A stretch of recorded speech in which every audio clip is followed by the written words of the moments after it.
ಸುಗಂಧ ತೈಲಕ್ಕಿಂತ ಒಳ್ಳೆಯ ಹೆಸರು ಉತ್ತಮ. ಆಗಿನ ಕಾಲದಲ್ಲಿ ಸುಗಂಧ ಅಂದರೆ ಈಗಿನ ಕಾಲಕ್ಕೆ perfume, scent bottle. Scent bottle ಎಲ್ಲರಿಗೂ ಇಷ್ಟ, ಎಲ್ಲರಿಗೂ ಇಷ್ಟ, ಕೆಲವೊಬ್ಬರಿಗೆ ಇಷ್ಟ ಆಗಲ್ಲ. ಸುಗಂಧ ತೈಲಕ್ಕಿಂತ, ಅದಕ್ಕೆ ದೇವರು ಹೇಳ್ತಾ ಇದ್ದಾರೆ, ಸುಗಂಧ ತೈಲಕ್ಕಿಂತ ಒಳ್ಳೆಯ ಹೆಸರು ಉತ್ತಮ. ಇಷ್ಟು ಒಳ್ಳೆಯ ಮಾತು. ಜ್ಞಾನೋಕ್ತಿಯಲ್ಲೂ ನಾವು ನೋಡ್ತಾರೆ, ಹಣ ಐಶ್ವರ್ಯ ಇರೋದಕ್ಕಿಂತ ಒಳ್ಳೆಯ ಹೆಸರು ಉತ್ತಮ ಅಂತ ದೇವರ ವಾಕ್ಯ ಹೇಳ್ತದೆ. ಜ್ಞಾನೋಕ್ತಿ ಒಳ್ಳೆಯ ಹೆಸರು ಮನುಷ್ಯರ ಮಧ್ಯದಲ್ಲಿ ಸಂಪಾದಿಸುವುದು ಉತ್ತಮವೋ, ಅಥವಾ ಈ ಮನುಷ್ಯರು ತನ್ನ ಉಸಿರು ಹೋಗಲು ಎಲ್ಲಿ ಸೇರ್ತಾನಂತೆ? ಮಣ್ಣಿಗೆ ಹೋಗ್ತಾನೆ. ಈ ಮನುಷ್ಯನ ಹತ್ರ ಒಳ್ಳೆ ಹೆಸರು ಮಾಡುವಂಥದ್ದು ಶ್ರೇಷ್ಠವೋ, ಅಥವಾ ಈ ಮನುಷ್ಯರೆಲ್ಲರನ್ನು ಉಂಟು ಮಾಡಿದಂಥ ಆ ಯಜಮಾನನ ಬಳಿಯಲ್ಲಿ ಒಳ್ಳೆಯ ಹೆಸರನ್ನು ಉಳಿಸಿಕೊಳ್ಳುವುದು ಉತ್ತಮ ಅಂತ ನಾವು ನೋಡುವಾಗ ಬೇರೆ ನಾವು ಒಂದು ವಚನ ನೋಡಿಕೊಳ್ಳೋಣ. ಅತೀತನಿಗೆ ಬರೆದ ಪತ್ರಿಕೆ 2ನೇ ಅಧ್ಯಾಯ 9ನೇ ವಚನ 10ನೇ ವಚನ ಒಂದ್ಸಾರಿ ಓದಿದೆ. ದಾಸರು ಎಲ್ಲದರಲ್ಲಿ ತಮ್ಮ ಯಜಮಾನರಿಗೆ ಅಧೀನರಾಗಿದ್ದು ಅವರನ್ನು ಮೆಚ್ಚಿಸುವುದಕ್ಕೆ ಪ್ರಯಾಸ ಪಡುತ್ತಾ ಎದುರು ಮಾತನಾಡದೆ ಯಾವುದನ್ನು ಕದ್ದಿಟ್ಟುಕೊಳ್ಳದೆ ಪೂರ್ಣ ನಂಬಿಗಸ್ತರೆಂದು ಹೆಸರು ಹೊಂದಿ ನಮ್ಮ ರಕ್ಷಕನಾದ ದೇವರ ಉಪದೇಶಕ್ಕೆ ಎಲ್ಲ ವಿಷಯಗಳಲ್ಲಿ ಅಲಂಕಾರವಾಗಿರಬೇಕೆಂದು ಬೋಧಿಸು. ದಾಸರು ಎಲ್ಲದರಲ್ಲಿ ತಮ್ಮ ಯಜಮಾನರಿಗೆ ಅಧೀನರಾಗಿದ್ದು, ಬೇರೆ ಅನೇಕರು ಕೆಲಸ ಮಾಡ್ತಾರೆ, ಅನೇಕರು ಕೆಲಸಕ್ಕೆ ಹೋಗ್ತಾರೆ. ಕೆಲಸಕ್ಕೆ ಹೋಗ್ಬೇಕಾದ್ರೆ ತನ್ನ ಯಜಮಾನರಿಗೆ ದೇವರು ಹೇಳ್ತಾ ಇದ್ದಾರೆ, ಎದುರು ಮಾತಾಡೋದು. ಯಜಮಾನರು ಏನಾದ್ರು ಕೆಲಸ ಕೊಟ್ರೆ ಅವ್ರಿಗೆ ಅಧೀನರಾಗಿದ್ದು, ಅವ್ರಿಗೆ ಒಳಪಟ್ಟು ಮತ್ತು ಅವರ ವಸ್ತುಗಳಲ್ಲಿ ಯಾವುದನ್ನು ಕದಿಯಬಾರದು. ಯಾಕೆಂದ್ರೆ ಇದೆಲ್ಲದಕ್ಕಿಂತ ಶ್ರೇಷ್ಠವಾದದ್ದು ಯಾವುದು? ಯಜಮಾನನ ಹತ್ರ ಉಳಿಸ್ಕೋಬೇಕಾಗಿರೋದು ಯಾವುದು? ಒಳ್ಳೆಯ ಹೆಸರು ಹಣ ಆಸ್ತಿ ಐಶ್ವರ್ಯಕ್ಕಿಂತನೂ ಅಮೂಲ್ಯವಾದದ ಅಂತ ನೋಡುವಾಗ ಹೌದು ಪ್ರೇಮ. ಈ ಕೆಲಸದ ಆಳು ತಿಂಗಳಿಗೆ ಒಂದು 10,000 ಅಥವಾ 15,000 ಅಥವಾ 5,000 ಸಂಬಳಕ್ಕೆ ಕೆಲಸಕ್ಕೆ ಸೇರಿರ್ತಾರೆ. ಆ ಯಜಮಾನನ ಮನೆಯಲ್ಲಿ ಕೋಟ್ಯಾಂತರ ರೂಪಾಯಿ ಬೆಲೆ ಬಾಳುವಂಥ ಆಸ್ತಿ ಅಂದ್ರೆ ವಸ್ತು, ಪೇಪರ್ಗಳಿರ್ಬೋದು, ಅಥವಾ ಒಡವೆಗಳ ಒಂದು ಟ್ರಂಕ್ ಇರ್ಬೋದು, ಅಥವಾ ವೈಡೂರ್ಯಗಳ ಒಂದು ಸ್ಥಳ ಇರ್ಬೋದು. ಎಲ್ಲ ಕೆಲವು ಆಳುಗಳಿಗೆ ಗೊತ್ತಿರುತ್ತಾ ಅಂತಂದ್ರೆ ಗೊತ್ತಿರುತ್ತೆ. ಕೆಲವು ಆಳುಗಳಿಗೆ, ನಂಬಿಕಸ್ಥ ಆಳುಗಳ ಮುಂದೆ ಯಜಮಾನರು ಕೆಲವೊಂದು ವಿಷಯಗಳನ್ನು ಏನ್ ಮಾಡ್ತಾರೆ? ತೋರಿಸ್ಕೊಳ್ತಾರೆ. ನಂಬಿಕಸ್ಥ ಹಾಳಾಗಿದೆ ಅಂದ್ರೆ ಈತನು ಆ ಒಂದು ವಸ್ತುವನ್ನು ಕದ್ಕೊಂಡ್ರೆ ಈತನ ಜೀವನ ಪೂರ್ತಿ ಏನಾಗ್ಬೋದು? ಕುತ್ಕೊಂಡು ತಿನ್ಬೋದು. ತಿಂಗಳಿಗೆ ಸಂಬಳ ಕೆಲಸ ಮಾಡುವಂತ ಅವಶ್ಯಕತೆ ಇಲ್ಲ ಹಾಗೆ ಈ ಆಳಿಗೆ. ಆದ್ರೆ ದೇವರನ್ನ ಹೇಳ್ತಾ ಇದ್ದಾರಂದ್ರೆ, ನೀವು ಯಜಮಾನರಿಗೆ ವಿಧೇಯರಾಗಿರ್ಬೇಕು, ಅಧೀನರಾಗಿದ್ದು ಅವರನ್ನು ಮೆಚ್ಚಿಸುವುದಕ್ಕೆ ಪ್ರಯಾಸ ಪಡುತ್ತಾ ಎದುರು ಮಾತನಾಡದೆ ಯಾವುದನ್ನು ಕದ್ದಿಟ್ಟುಕೊಳ್ಳದೆ ಪೂರ್ಣ ನಂಬಿಕಸ್ಥರೆಂದು ಹೆಸರು ಹೊಂದಿ ನಮ್ಮ ರಕ್ಷಕನಾದ ದೇವರ ಉಪದೇಶಕ್ಕೆ ಎಲ್ಲಾ ವಿಷಯಗಳಲ್ಲೂ ಅಲಂಕಾರವಾಗಿರಬೇಕೆಂದು ಬೋಧಿಸಿತು. ಅಂದ್ರೆ ಆತನು ಮಡಗಿರುವಂತಹ ಹಣ ಆಸ್ತಿ ವೈಡೂರ್ಯಗಳನ್ನು ಮುಟ್ಟದೆ ಏನ್ ಮಾಡ್ಬೇಕು? ನಂಬಿಕಸ್ಥನಾಗಿರ್ಬೇಕು. ಅಂದ್ರೆ ಅದನ್ನ ಕತ್ಕೊಂಡ್ರೆ ಇನ್ನು ಜೀವನ ಪೂರ್ತಿ ಏನಾಗ್ಬೋದು? ಸೆಟಲ್ ಆಗ್ಬೋದು.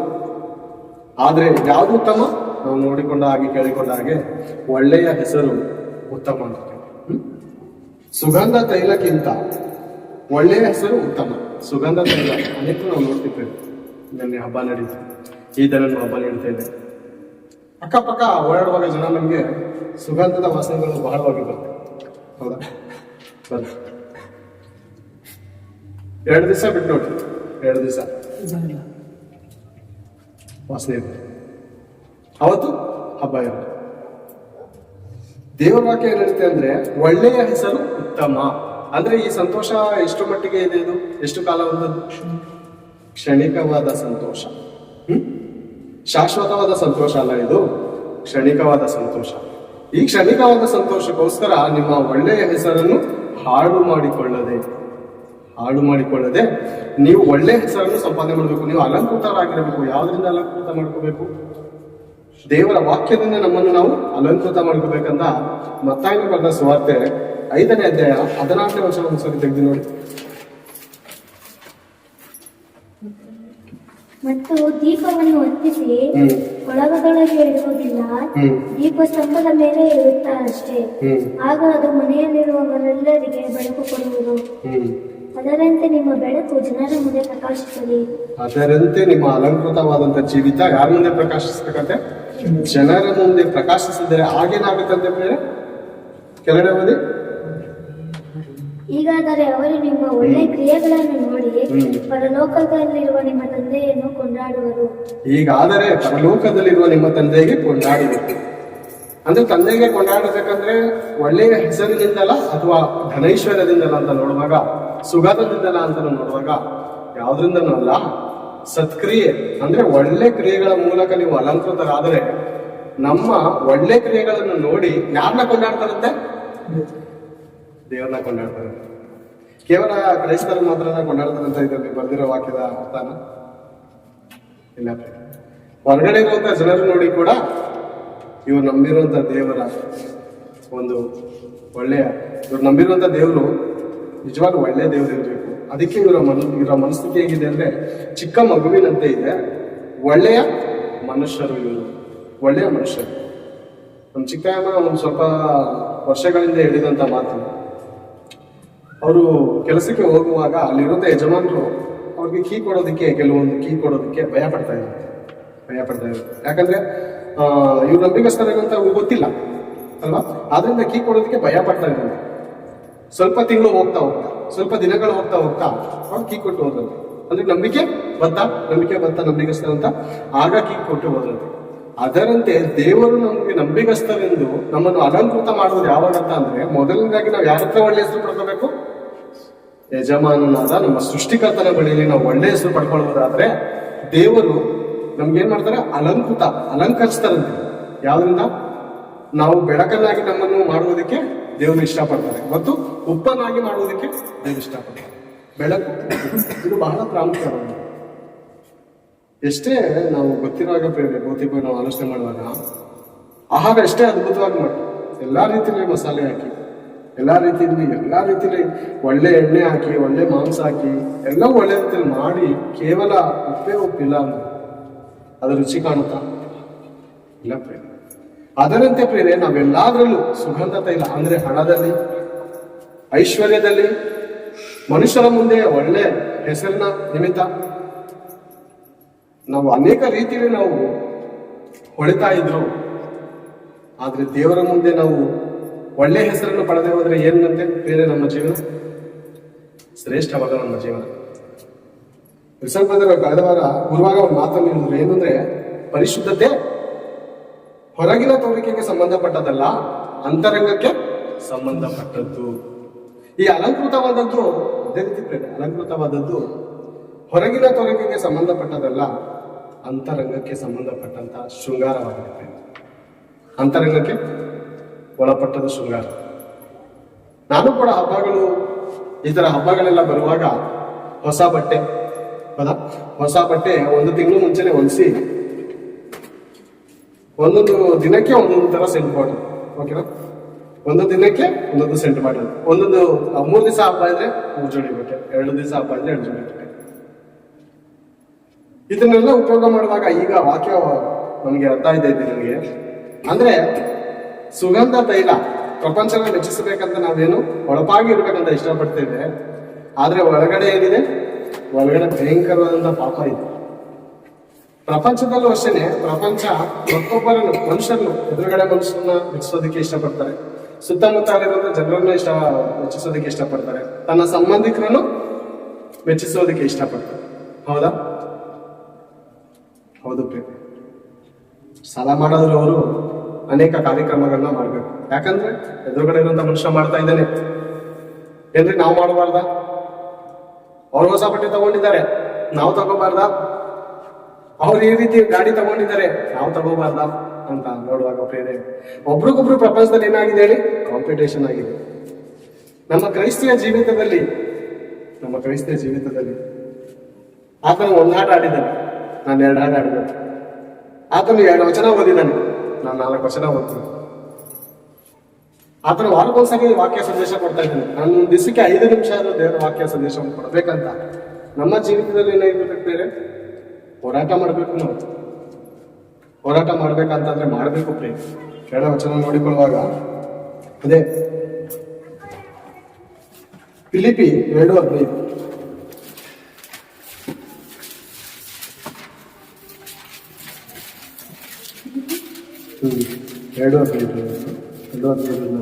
ಹೀಗೆ ನೀವು ನಿರ್ದೋಷಿಗಳು, ಹೀಗೆ ನೀವು ಏನಾಗಿರ್ಬೇಕಂತೆ? ನಿರ್ದೋಷಿಗಳು, ಯಥಾರ್ಥ ಮನಸ್ಸುಳ್ಳವರು ಆಗಿದ್ದು ವಕ್ರ ಬುದ್ಧಿಯುಳ್ಳ ಮೂರ್ಖ ಜಾತಿಯ ಮಧ್ಯದಲ್ಲಿ ದೇವರ ನಿಷ್ಕಳಂಕರಾದ ಮಕ್ಕಳಾಗಿರುವಿರಿ. ದೇವರ ನಿಷ್ಕಳಂಕರಾದ ಮಕ್ಕಳ, ಕಳಂಕವುಳ್ಳವರಲ್ಲ. ನಾವು ದೇವರ ಮಕ್ಕಳು ಕಳಂಕವುಳ್ಳವರಾಗಿರ್ಬಾರ್ದು. ಅನ್ಯ ಜನರ ಮುಂದೆ ಹೇಗಿರ್ಬೇಕಂತೆ? ನಿಷ್ಕಳಂಕರು. ಅಪರಾಧ ಮಾಡದವರು, ಅಪವಿತ್ರತೆ ನಡತೆ ಉಳ್ಳವರಾಗಿ ಇರದೆ ಹೇಗಿರ್ಬೇಕಂತೆ? ಇವರ ಮಧ್ಯದಲ್ಲಿ ನಿಷ್ಕಳಂಕರಾದ ಮಕ್ಕಳಾಗಿರುವಿರಿ. ಇವರೊಳಗೆ ನೀವು ಸರ್ವರಿಗೂ, ಶುಭವರ್ತಮಾನ ಸಾರುವಂತದ್ದೇ ಪ್ರಾಮುಖ್ಯತೆ ಅಲ್ಲ. ಈ ವಾಕ್ಯದಲ್ಲಿ ಹೇಳ್ತಾ ಇದ್ದೀನಿ ನೋಡ್ತೀವಿ. ಇವರೊಳಗೆ ನೀವು ಸರ್ವರಿಗೂ ಜೀವದಾಯಕ ವಾಕ್ಯವನ್ನು ತೋರಿಸಿಕೊಡುವವರಾಗಿದ್ದು, ಜೀವದಾಯಕ ವಾಕ್ಯವನ್ನು ತೋರಿಸಿಕೊಡುವವರಾಗಿರೋದಂದ್ರೆ ನೋಡಿ, ಬೈಬಲಲ್ಲಿ ಈ ರೀತಿ ಬಂದಿದೆ ಅಂತ ತೋರಿಸುವಂತದ್ದ, ಬೈಬಲ್ನ ತೋರಿಸುವಂತದ್ದ. ಈಗ ಸ್ಕೂಲ್ ಹೋಗ್ತಾರೆ ಮತ್ತು ಅವ್ರ ಫ್ರೆಂಡ್ಸ್ಗಳಿಗೆ ದೇವರ ವಾಕ್ಯವನ್ನು ಹೇಳುವಾಗ ಬೈಬಲ್ ತೋರಿಸಿ ಹೇಳುವಂತದ. ಈ ವಾಕ್ಯದ ಅರ್ಥ ಜೀವದಾಯಕ ವಾಕ್ಯವನ್ನು ತೋರಿಸೋದಾಗಿದೆ. ಯಾರ ಮೂಲಕ ತೋರಿಸ್ಬೇಕಿದು? ಬೆಳಕು ಯಾರಲ್ಲಿದೆ? ಬೆಳಕು ಯಾರಲ್ಲಿದೆ? ನಮ್ಮಲ್ಲಿರುವಾಗ ನಮ್ಮನ್ನ ನೋಡಿದ್ರೆ ಅವ್ರು ಏನ್ ತಿಳ್ಕೋಬೇಕು? ಜೀವದಾಯಕ ವಾಕ್ಯವನ್ನು ತಿಳ್ಕೊಳ್ಬೇಕು. ಜೀವದಾಯಕ ವಾಕ್ಯ ಯಾರು? ಈಗ ಜೀವದಾಯಕ ವಾಕ್ಯ ಯಾರು? ಯೇಸು ಕ್ರಿಸ್ತನ್. ಈ ಯೇಸು ಕ್ರಿಸ್ತನು ನಮ್ಮಲ್ಲಿರುವಾಗ ಯಾರನ್ನ ತೋರಿಸ್ತಾ ಇದೀವಿ ನಾವು? ಯೇಸು ಕ್ರಿಸ್ತನನ್ನು ತೋರಿಸುವವರಾಗಿರ್ಬೇಕು. ಯೇಸು ಕ್ರಿಸ್ತನನ್ನ ತೋರಿಸೋರಾಗಬೇಕು.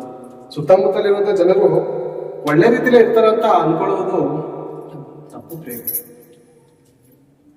ಯಾರಂತೆ ಅವರು ಬೇರೆ? ಮೂರ್ಖರು. ಹೌದಾ? ಅದೇ ಹೇಳ್ತಾ ಇದ್ದೀವಿ ನೋಡಿ ಬೇರೆ. ನೀವು ನಿಷ್ಕಳಂಕರಾದ ಮಕ್ಕಳಾಗಿದ್ದೀರಿ. ಇವರೊಳಗೆ ನೀವು ಸರ್ವರಿಗೂ ಜೀವದಾಯಕ ವಾಕ್ಯ. ಮ್ಯಾಗಡೆ ನೋಡುವಾಗ ಯಾರು? ವಕ್ರ ಬುದ್ಧಿ ಉಳ್ಳ ಮೂರ್ಖ ಜಾತಿ. ಯಾವ ಜಾತಿ ಇದು?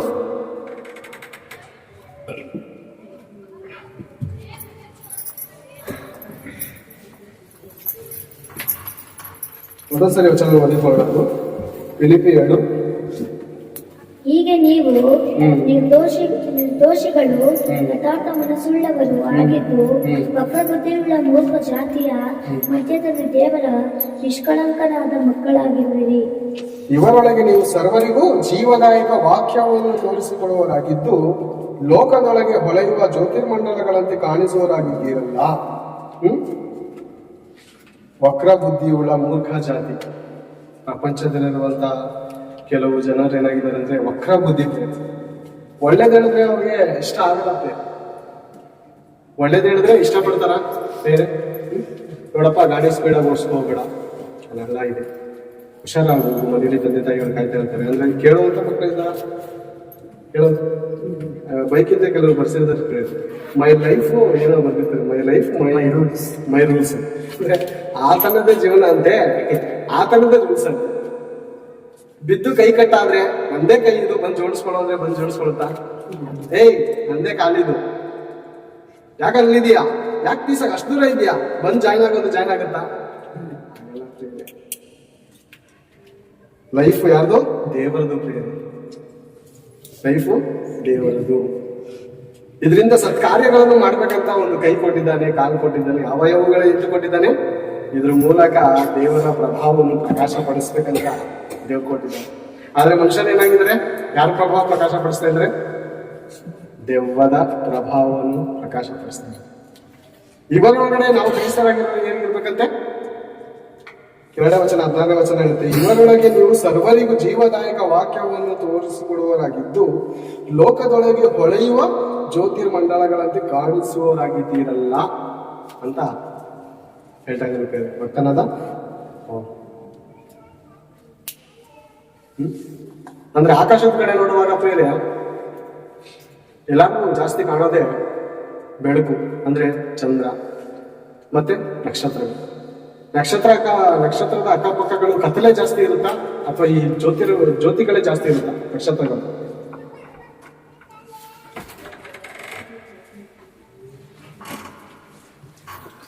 ಅಂದ್ರೆ ಆಕಾಶದ ಕಡೆ ನಾವು ನೋಡುವಾಗ ಇಷ್ಟೆಲ್ಲ ಆಕಾಶ ಇದೆ. ಈ ಆಕಾಶದಲ್ಲಿ ಎಷ್ಟು ಬೆಳಕಿದೆ? ಒಂದು 4 ನಕ್ಷತ್ರ ಇಷ್ಟೇ ಅಂತ ಕಾಣ್ತಾ ಇದೆ. ಓಕೆನಾ? 4 ಲೈಟ್ ಕಾಣ್ತಾ ಇದೆ. ಇದು ನಕ್ಷತ್ರಗಳು ಅನ್ಕೋಣ. ಜಾಸ್ತಿ ಇರೋದೇನು? ಈ ಸಿಟಿ ಇರೋ ರೀತಿನೇ ಕತ್ತಲೆ ಜಾಸ್ತಿ ಆಗಿದೆ. ಆದ್ರೆ ಇದ್ರಲ್ಲಿ ಕಾಣಿಸ್ತಾ ಇರೋದು ನಮ್ಗೆ ಏನು? ಎದ್ದು ಕಾಣ್ತಾ ಇರೋದು, ಆಕರ್ಷಣೆಯಾಗಿ ಕಾಣ್ತಾ ಇರುವಂತದ್ದು ನಕ್ಷತ್ರಗಳು. ಕತ್ತಲೆ ಜಾಸ್ತಿ ಇದೆಯಾ ಅಂದ್ರೆ ಆವರಿಸ್ಕೊಂಡಿರೋದು ಜಾಸ್ತಿ ಕತ್ತಲನೆ ಅಂತ ಅಂದ್ರೆ ಹೌದು ಕತ್ತಲೆ. ಈ ಕತ್ತಲೆ ಒಳಗಡೆ ಇಡುತ್ತಾ ಇರೋದು ಯಾವುದು? ಜನರಿಗೆ ಆಕರ್ಷಣೆಯಾಗಿ ನೋಡೋದಕ್ಕೆ ಜನರು ಇಷ್ಟಪಡುವಂಥದ್ದೇನು? ನಕ್ಷತ್ರಗಳು. ಪ್ರಪಂಚದ ಜನರನ್ನು ನಾವು ಒಂದು ರೀತಿಯಲ್ಲಿ ಇಡುವಾಗ, ಕ್ರೈಸ್ತರನ್ನು ಒಂದು ರೀತಿಯಲ್ಲಿ ಒಂದು ಕಡೆ ಮಡಗುವಾಗ ದೇವ್ರ ವಾಕ್ಯ ಏನ್ ಹೇಳ್ತೆ ಅಂದ್ರೆ ಕತ್ತಲೆಗೂ ಬೆಳಕಿಗೂ ಐಕ್ಯವೇನು, ವಿಗ್ರಹಗಳಿಗೂ ದೇವರಿಗೂ, ಜೀವ ಸ್ವರೂಪನಾದ ದೇವರಿಗೂ ಒಡನಾಟವೇನು? ಅದಕ್ಕೂ ಇದಕ್ಕೂ ಏನು ಬೇರೆ ಬೇರೆ ಇದೆ. ನೀವೇನಾಗಿರ್ಬೇಕು? ಜೀವದಾಯಕ ವಾಕ್ಯವನ್ನು ತೋರಿಸಿಕೊಡುವರಾಗಿದ್ದು ಲೋಕದೊಳಗೆ ಹೊಳೆಯುವ ಜ್ಯೋತಿರ್ಮಂಡಲಗಳು. ಪ್ರೇಮಿ ಲೋಕದ ಚಿನ್ನ ಬೆಳ್ಳಿ ಬಂಗಾರವನ್ನೆಲ್ಲ ನಾವು ನೋಡುವಾಗ ಪುಟಕ್ಕೆ ಹಾಕಿ ಅದನ್ನು ಕಲ್ಮಶವನ್ನು ತೆಗೆದು ಒಂದು ಶೋರೂಮ್ ನಲ್ಲಿ ಮಡಗುವಾಗ, MG ರೋಡ್ ಕಡೆ ಆ ಕಡೆ ಎಲ್ಲ ಕೆಲವು ಕಡೆ ನೋಡುವಾಗ ಆ ಅಂಗಡಿಗಳು ನೋಡೋದಕ್ಕೆ ತುಂಬಾ ಡೆಕೋರೇಟ್ ಆಗಿರುತ್ತೆ. ಆ ವಜ್ರಗಳು ಆ ಒಂದು ಮಿಣುಗುತ್ತಿರುವಂತ ಶೈನಿಂಗ್ ನೋಡಿ ಮುಂದೆ ಹೋದಂತ ಮನುಷ್ಯ ತಿರ್ಗಾ ಹಿಂದೆ ಬಂದು ಆ ಒಡವೆ ಚೆನ್ನಾಗಿದೆ ಅಂತ ಇಷ್ಟಪಟ್ಟೆ. ಅದೇ ರೀತಿಯಲ್ಲಿ ಮನುಷ್ಯನ ಜೀವಿತದಲ್ಲಿ ರೋಗಗಳಾಗಿರ್ಬೋದು, ಅನೇಕ ಸಮಸ್ಯೆಗಳಾಗಿರ್ಬೋದು, ಅನೇಕ ಅವಮಾನಗಳಾಗಿರ್ಬೋದು. ಯಾಕೆ ಬರುವಂಥದ್ದಂತ ಅಂದ್ರೆ ದೇವ್ರು ನಮ್ಮನ್ನು ಏನ್ ಮಾಡ್ಬೇಕಂತ ಇಷ್ಟಪಡ್ತಾರೆ? ಶುದ್ಧ ಮಾಡಬೇಕು. ನೀನ್ ಏನಾಗಿರ್ಬೇಕು? ಶುದ್ಧ ಕಲಿಕೆ. ಹೌದಾ? ಯೇಸು ಕ್ರಿಸ್ತನ್ ನಾವೆಲ್ಲ ಏನಾಗಿರ್ಬೇಕು?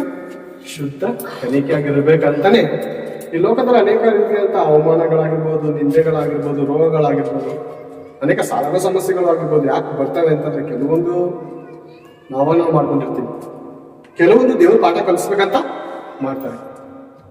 ಅಷ್ಟು ಒಳ್ಳೆ ರೀತಿಯಲ್ಲಿ ಶುದ್ಧೀಕರಿಸಲ್ಪಟ್ಟಂತ ಬಂಗಾರವು ಒಡವೆ ಅಂಗಡಿಯಲ್ಲಿ ಮಾಡಿದ್ದಾಗಲೇ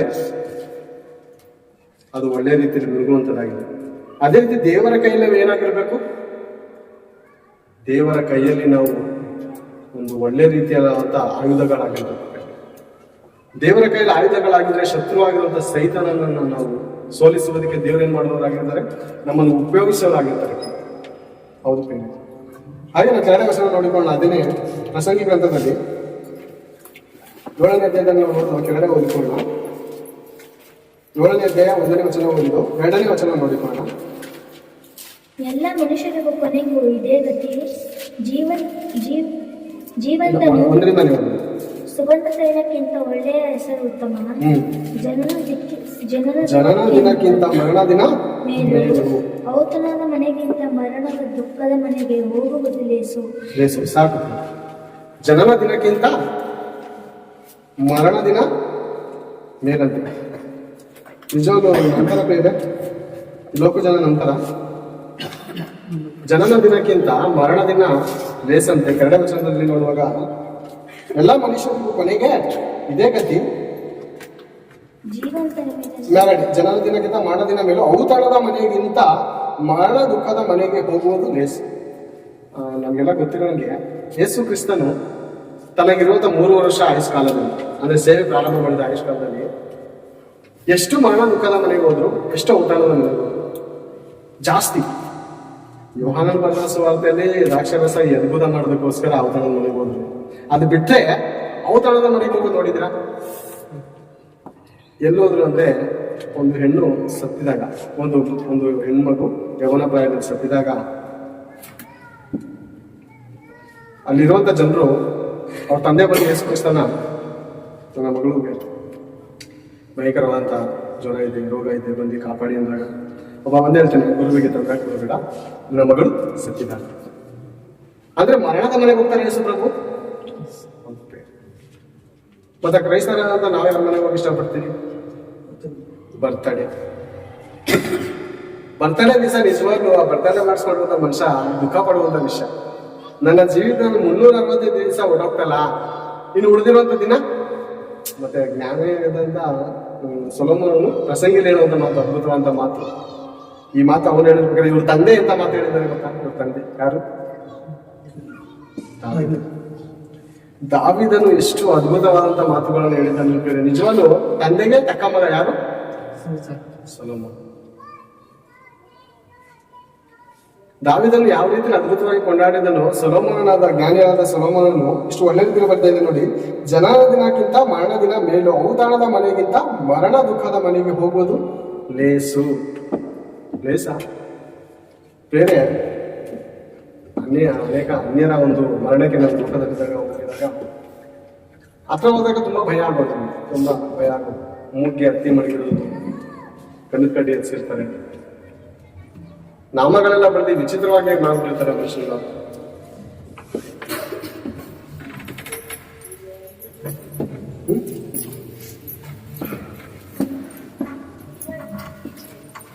ಅನ್ಯರ ಮರಣಕ್ಕೆ ಹೋಗುವಾಗ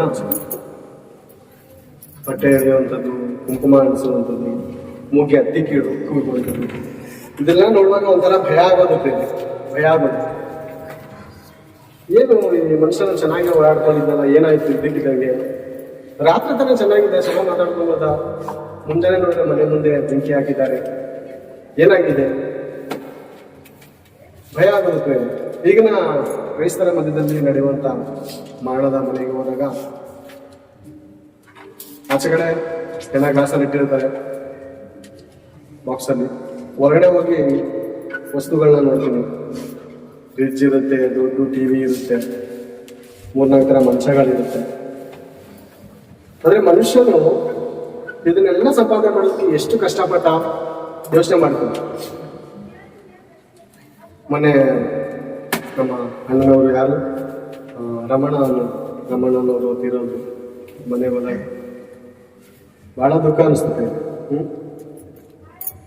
ಜೀವನ ಪೂರ್ತಿ ಮಕ್ಕಳಿಗೋಸ್ಕರ, ಹೆಂಡತಿಗೋಸ್ಕರ ಮಾಡಿ ತನ್ನ ಪ್ರಾಣವನ್ನು ಈ ಲೋಕವನ್ನು ಬಿಟ್ಟು ತಿಳಿಸಿ ಓದಿದ್ರು. ಎಲ್ಲರಿಗೂ ಪ್ರೀತಿಯಿಂದ ನೋಡಿದ್ರು, ಪ್ರೀತಿಯಿಂದ ಮಾತಾಡಿಸ್ತಾ ಇದ್ರು. ಹೆಂಡತಿ ಮಕ್ಕಳು ಎಲ್ಲರಿಗೂ ಪ್ರೀತಿಯಿಂದ ನೋಡ್ತಾ ಇದ್ರು. ಆದರೆ ಅಂತ್ಯಕಾಲದಲ್ಲಿ ನೋಡುವಾಗ ಬೇರೆ ಎಲ್ಲವನ್ನು ಈ ಲೋಕದಲ್ಲಿ ಬಿಟ್ಟೆ ಹೋಗಿರ್ತಾರೆ. ಅದೇ ರೀತಿ ಪ್ರೇರೆ ದೇವ್ರ ವಾಕ್ಯ ಹೇಳುತ್ತೆ ಅಂದ್ರೆ, ಆ ಮರಣ ದುಃಖದ ಮನೆಗೆ ಹೋದ್ರೆ ನೀವು ಏನೋ ಒಂದು ಪಾಠ ಕಲಿಯೋದು. ಏನ್ ಪಾಠ? ಒಂದು ದಿವಸ ನಾನು ಈ ಲೋಕವನ್ನು ಬಿಟ್ಟು ಹೋಗುತ್ತೇನಾ? ಡೌಟ್ ಅಂತ ನೋಡುವಾಗ, ನಾವು ಆ ಶವವನ್ನು ನೋಡುವಾಗ ನಮ್ಗೆ ವಾಕ್ಯವನ್ನು ಹೇಳೋದೇ ಬೇಕಾಗಿಲ್ಲ. ಆ ದಿನ ಆ ಒಂದು ಹೆಣ ನಮ್ಗೆ ಪಾಠ ಕಲಿಸ್ತದೆ. ವಾಕ್ಯ ಹೇಳುತ್ತಾ? ವಾಕ್ಯ ಹೇಳುತ್ತಾ? ಅದು ನೋಡಿದ್ರೆ ನಾವು ತಿಳ್ಕೋಬಹುದು. ಅದು ನೋಡಿದ್ರೆ ನಮ್ಗೆ ಈ ವಚನ ಜ್ಞಾಪಕ ಬರುತ್ತೆ. ಯಾವ ವಚನ? ಪ್ರಸಂಗಿ ಗ್ರಂಥ 4ನೇ ಅಧ್ಯಾಯ 2ನೇ ವಚನ. ಜನನ ದಿನಕ್ಕಿಂತ ಮರಣ ದಿನ ಲೇಸು.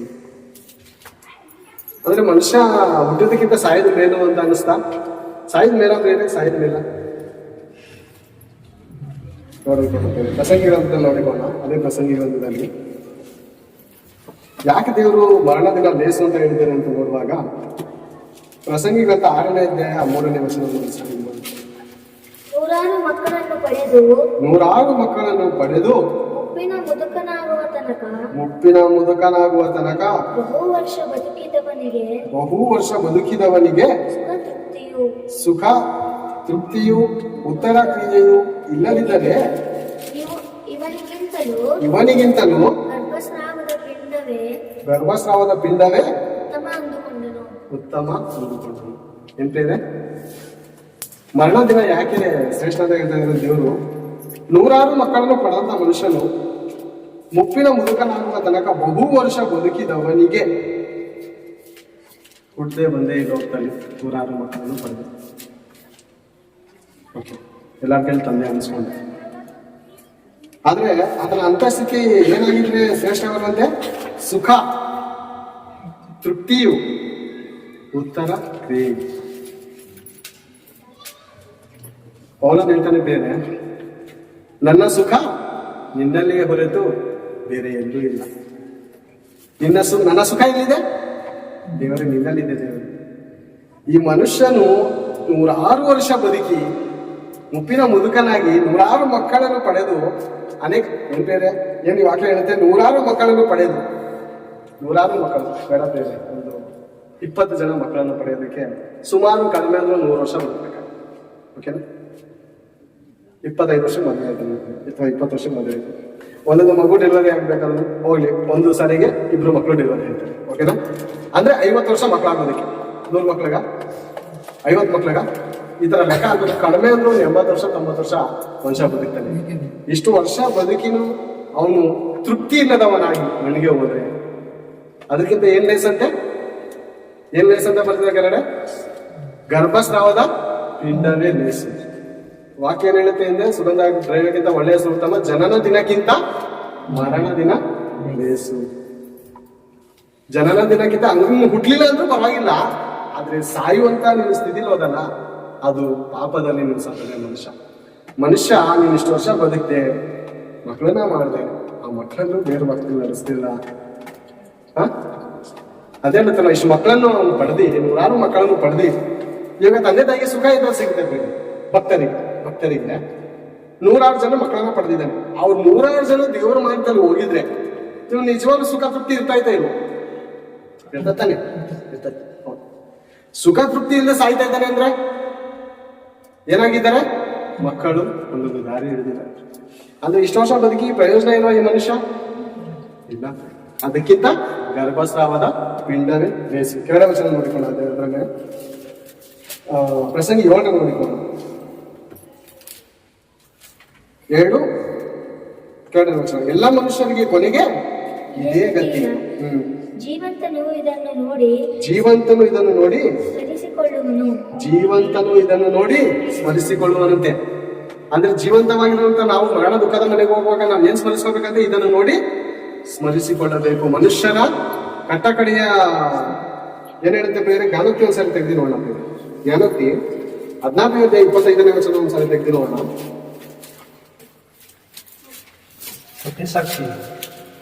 ಜ್ಞಾನೋಕ್ತಿ 14:20. ಮನುಷ್ಯ ದೃಷ್ಟಿಗೆ ಸರಳವಾಗಿ ತೋರುವ ಒಂದು ದಾರಿ ಉಂಟು,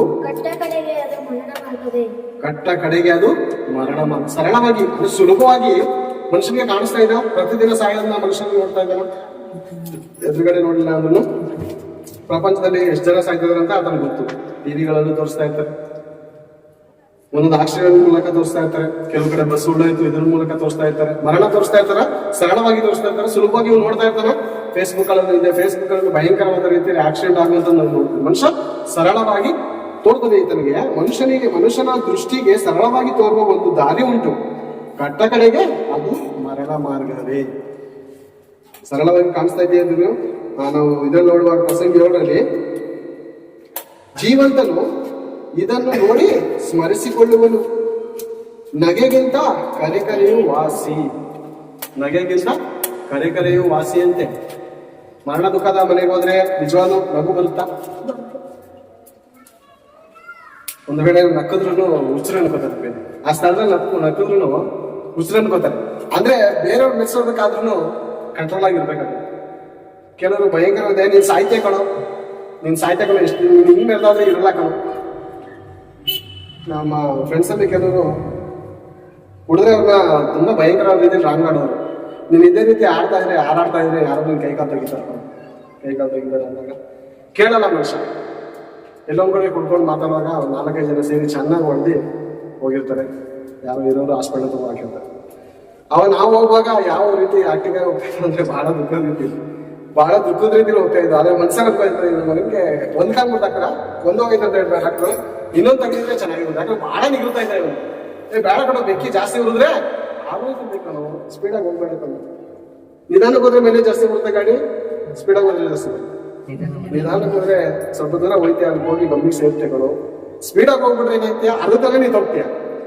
ನೀನು ಕೊಟ್ಟಿರೋದು ಆಯುಷ್ಕಾಲ ತಗ್ಗಿ ಬಾಳು ಕೇಳಲ್ಲ. ಕುಡ್ದಾಗ ಆಗ ಹೀಗೆ ಅಂತ ಚೆನ್ನಾಗಿ ಹೊಡೆದಿರ್ತಾರೆ. ಹಾಸ್ಪಿಟಲ್ಗೆ ಹೋದಾಗ ನಾವೇನ್ ಮಾಡ್ತೀವಿ, ಒಂದು ರೀತಿಯಲ್ಲಿ ಏನೋ ಕರುಣೆ ತೋರಿಸೋ ಹಾಗೆ, ಹಿಂಗಾಗ್ಬಾರ್ದಾಯ್ತು ಅವನ ಮುಂದೆ. ಅದೇ ಹಿಂದ್ಗಡೆ ಸರಿಯಾಗಿ ಮಾಡಿದ್ದಾರೆ, ಯಾರು ಮಾಡಿದಾರೋ ಅವರ ಅಂತ ಮನ್ಸಲ್ಲಿ ಅನ್ಕೋತಾರೆ. ಅದೇ ರೀತಿ ಮರಣ ದುಃಖದ ಮನೆಗೆ ಹೋಗುವಾಗ ಏನ್ ಬರುತ್ತೆ, ನಂಗೆ ನಗೆಗಿಂತ ಕರೆಕರೆಯು ವಾಸಿ, ಕರೆಕರೆ ವಾಸಿ, ಹೌದು. ಕರೆಕರೆಯು ವಾಸಿ, ವಾಸಿ ಇದ್ರೆ ಏನಿರುತ್ತೆ? ಮುಖವು ಸಪ್ಪಾಗಿರುವಲ್ಲಿ ಹೃದಯಕ್ಕೆ ಮೇಲಂತೆ. ಮುಖವು ಸಪ್ಪಾಗಿದ್ರೆ ಹೃದಯಕ್ಕೆ ಮೇಲಂತೆ. ಸಪ್ಪಾಗಿದ್ರೆ ಮೇಲೆ. ಮತ್ತೆ ಫಿಲಿಪಿ ಗ್ರಂಥ 4:4 ವಚನದಲ್ಲಿ ದೇವರ ವಾಕ್ಯ ಏನಿರುತ್ತೆ? ಯಾವಾಗಲೂ ಸಂತೋಷಿಸ್ತೀರಿ ಅಂತ ಇದೆ. ಮತ್ತೆ ದೇವ್ರು ಯಾವ ರೀತಿ ಸಂತೋಷಿಸ್ಬೇಕು ಅಂತ ಹೇಳ್ತಾ ಇದ್ರೆ ಫಿಲಿಪಿ 4:4 ಯಾವಾಗಲೂ ಕರ್ತನಲ್ಲಿ ಸಂತೋಷ. ಯಾವಾಗಲೂ ಕರ್ತನಲ್ಲಿ ಸಂತೋಷಿಸ್ಬೇಕು. ಯಾವ ಸಮಯದಲ್ಲಿ ಸಂತೋಷಿಸ್ಬೇಕು? ಇವಾಗ ಮತ್ತಾಯನ ಬರೆದ ಸುವಾರ್ತೆ 5ನೇ ಅಧ್ಯಾಯ ಅನ್ಸುತ್ತೆ ನೋಡಿ. 5ನೇ ಅಧ್ಯಾಯದಲ್ಲಿ 11-12 ಇರ್ಬೋದು. ನನ್ನ ನಿಮಿತ್ತವಾಗಿ ಜನರು ನನ್ನ ನಿಮಿತ್ತವಾಗಿ ಜನರು ನಿಮ್ಮನ್ನು ನಿಂದಿಸಿ ಹಿಂಸೆಪಡಿಸಿ ನಿಮ್ಮ ಮೇಲೆ ಕೆಟ್ಟ ಕೆಟ್ಟ ಮಾತುಗಳನ್ನು ಸುಳ್ಳಾಗಿ ಹೊರಿಸಿದರೆ ನೀವು ಧನ್ಯರು. ನೀವು ಧನ್ಯರು. ನಿಜಾಲು ಬೇರೆ ಕೆಟ್ಟ ಕೆಟ್ಟ ಮಾತುಗಳನ್ನು ಸುಳ್ಳಾಗಿ ಅಂತ ಹೇಳಿ ಈ ದಿನ ಕ್ರೈಸ್ತರ ಮೇಲೆ ಎಷ್ಟು ಬೇರೆ, ಕ್ರೈಸ್ತರ ಮೇಲೆ ಎಷ್ಟು ಅಪವಾದಗಳಿದೆ. ದುಡ್ಡು ಕೊಟ್ಟಿ ಮತಾಂತರ ಮಾಡ್ಕೊತಾರೆ, ಹೆಸರುಗಳನ್ನ ಬದಲಾಯಿಸ್ಕೊತಾರೆ, ಮತಾಂತರ ಮಾಡ್ತಾರೆ. ಎಷ್ಟು ಕೆಟ್ಟ ಹೆಸರು. ನಿಜಾಲು ಇದೇನು ಹೇಳಿ ಬೇರೆ. ಇದು ಒಬ್ಬ ಇನ್ಸ್ಪೆಕ್ಟರ್ ತಪ್ಪೇದಾರ ಆಗಿರ್ತಾರೆ. ಅವ್ನು ಇದಕ್ಕಿದಂಗೆ ಇನ್ಸ್ಪೆಕ್ಟರ್ ಆಗೋದ್ರೆ ಅವ್ನು ಏನ್ ಕೊಡ್ತಾರೆ? ಒಂದು ಸ್ಟಾರ್ ಕೊಡ್ತಾರೆ. ಅವ್ನು ಇನ್ನೊಂದು ಏನೋ ಒಂದು ಕಳ್ತನ ಮಾಡೋರು ಅವ್ರನ್ನ ಹಿಡಿದ್ರೆ ಇನ್ನೊಂದು ಏನ್ ಕೊಡ್ತಾರೆ? ಇನ್ನೊಂದು ಸ್ಟಾರ್ ಕೊಡ್ತಾರೆ. ಕೆಲವ್ರಿಗೆ 3 ಸ್ಟಾರ್ ಇರ್ತಾರೆ, SP ಗಳು ಇರ್ತಾರೆ. ಸ್ಟಾರ್ ಹೆಂಗ್ ಕೊಡ್ತಾ ಇದಾರೆ, ದೇವ್ರೇನು ಹೇಳ್ತಾ ಇದಾರೆ ಇದೆಲ್ಲ ನಿಮ್ಗೆಲ್ಲ ಏನಿದೆ? ಸ್ಟಾರ್. ಇದೆಲ್ಲ ಏನು? ಸ್ಟಾರ್. ಇದೆಲ್ಲ ಏನು? ಪ್ರಮೋಷನ್ ಅಂತ ಹೇಳ್ತಾರೆ. ಆದ್ರೆ ಈ ಪ್ರಮೋಷನ್ ನಾವು ಸಂತೋಷವಾಗಿ ಸ್ವೀಕರಿಸ್ತೀರಾ? ಯಾರಾದ್ರೂ ಪ್ರಮೋಷನ್ ಕೊಡ್ಬೇಕಾದ್ರೆ ಅಲ್ಲಂತ ಬೇಜಾರು ಮಾಡ್ಕೊಂಡು ನಂಗೆ ಬೇಡಪ್ಪ ಅಂತ ಅಂತೀವ? ಇಲ್ಲ, ಬೆನ್ನಕ್ಕ ತಗೋತೀವಿ. ಮತ್ತೆ ದೇವರು ಪ್ರಮೋಷನ್ ನಿಮ್ಗೆ ಹೆಂಗ್ ಸಿಗುತ್ತೆ ಅಂತ ಹೇಳಿದ್ರೆ ಈ ರೀತಿ ಯಾವ ರೀತಿ? ಕೆಟ್ಟ ಕೆಟ್ಟ ಮಾತುಗಳನ್ನು ನಿಜವಾಗಿ ಅಲ್ಲ, ಸುಳ್ಳಾಗಿ ಒರೆಸಿ ನಿಮ್ಮ ಹೆಸರನ್ನು ಕೆಟ್ಟದೆಂದು ತೆಗೆದು ಹಾಕಿದರೆ. ಎಲ್ಲಿಂದ ತೆಗೆದಾಕ್ತಾರೆ? ಅವರ ಮಧ್ಯದಿಂದ. ಇವನು ಕ್ರೈಸ್ತನು ನಂತರ ಹಬ್ಬ ಮಾಡಲ್ಲ. ಇವನ ಹೆಸರೇನು? ಕೆಟ್ಟದ್ದು ಅಂತ ತೆಗೆದು ಹಾಕಿದರೆ ಯಾರಂತೆ? ನಾವು ಧನ್ಯರು. ಧನ್ಯರ ಯೇಸು ಪ್ರಭು ಹೇಳಿದಾರ? ಗೊತ್ತೇ, ನಾವು ಧನ್ಯರು. ಪ್ರಪಂಚ ಬೇರೆ ನಾವು ನೋಡುವಾಗ ದಿನ ನಡೀತಿರುವಂತ ಪರಿಸ್ಥಿತಿ ನೋಡಿಕೊಳ್ಳೋಣ. ಯೋಹಾನನ ಬರೆದ ಸುವಾರ್ತೆ 15ನೇ ಅಧ್ಯಾಯ 19ನೇ ವಚನ ನೋಡಿ. ನೀವು ಲೋಕದ ಕಡೆಯವರಾಗಿದ್ದರೆ ನೀವು ಲೋಕದ ಕಡೆಯವರಾಗಿರುತ್ತಿದ್ದರೆ ಲೋಕವು ನಿಮ್ಮ ಮೇಲೆ ತನ್ನವರೆಂದು ಮಮತೆ ಇರುತ್ತಿತ್ತು. ಲೋಕದವರು ನಿಮ್ಮನ್ನು ತನ್ನವರೆಂದು ಏನಿಡ್ತಾ ಇದ್ದಂತೆ? ಮಮತೆ ಹೇಳ್ತಾರಂತೆ. ಬೇರೆ ತನ್ನವರಂದ್ರೆ ಆದರೆ ಸಾಕು ಬೇರೆ. ನೀವು ಲೋಕದ ಕಡೆಯವರಾಗುತ್ತಿದ್ದರೆ ಲೋಕವು ನಿಮ್ಮ ಮೇಲೆ ತನ್ನವರೆಂದು ಮಮತೆ ಇಡುತ್ತಿತ್ತು. ಮಮತೆ. ಇವಾಗ 90 ಜನ ಲೋಕ ರೀತಿಯಲ್ಲಿ ಬದುಕುವಂತ ಮನುಷ್ಯರಿರ್ತಾರೆ. ಅದ್ರ ಮಧ್ಯದಲ್ಲಿ ಒಬ್ಬ ಪರಿಶುದ್ಧನು ಬರುತ್ತಾನೆ. ಪರಿಶುದ್ಧ ಒಳ್ಳೆ ರೀತಿಯಲ್ಲಿ ದೇವರ ಮಾತುಗಳನ್ನು ಅನುಸರಿಸಿರುವಂತ ಮನುಷ್ಯ ವಿಷಯದಲ್ಲಿ ಅನೇಕ ಸರಿ ಹೇಳಿದ್ದಾರೆ.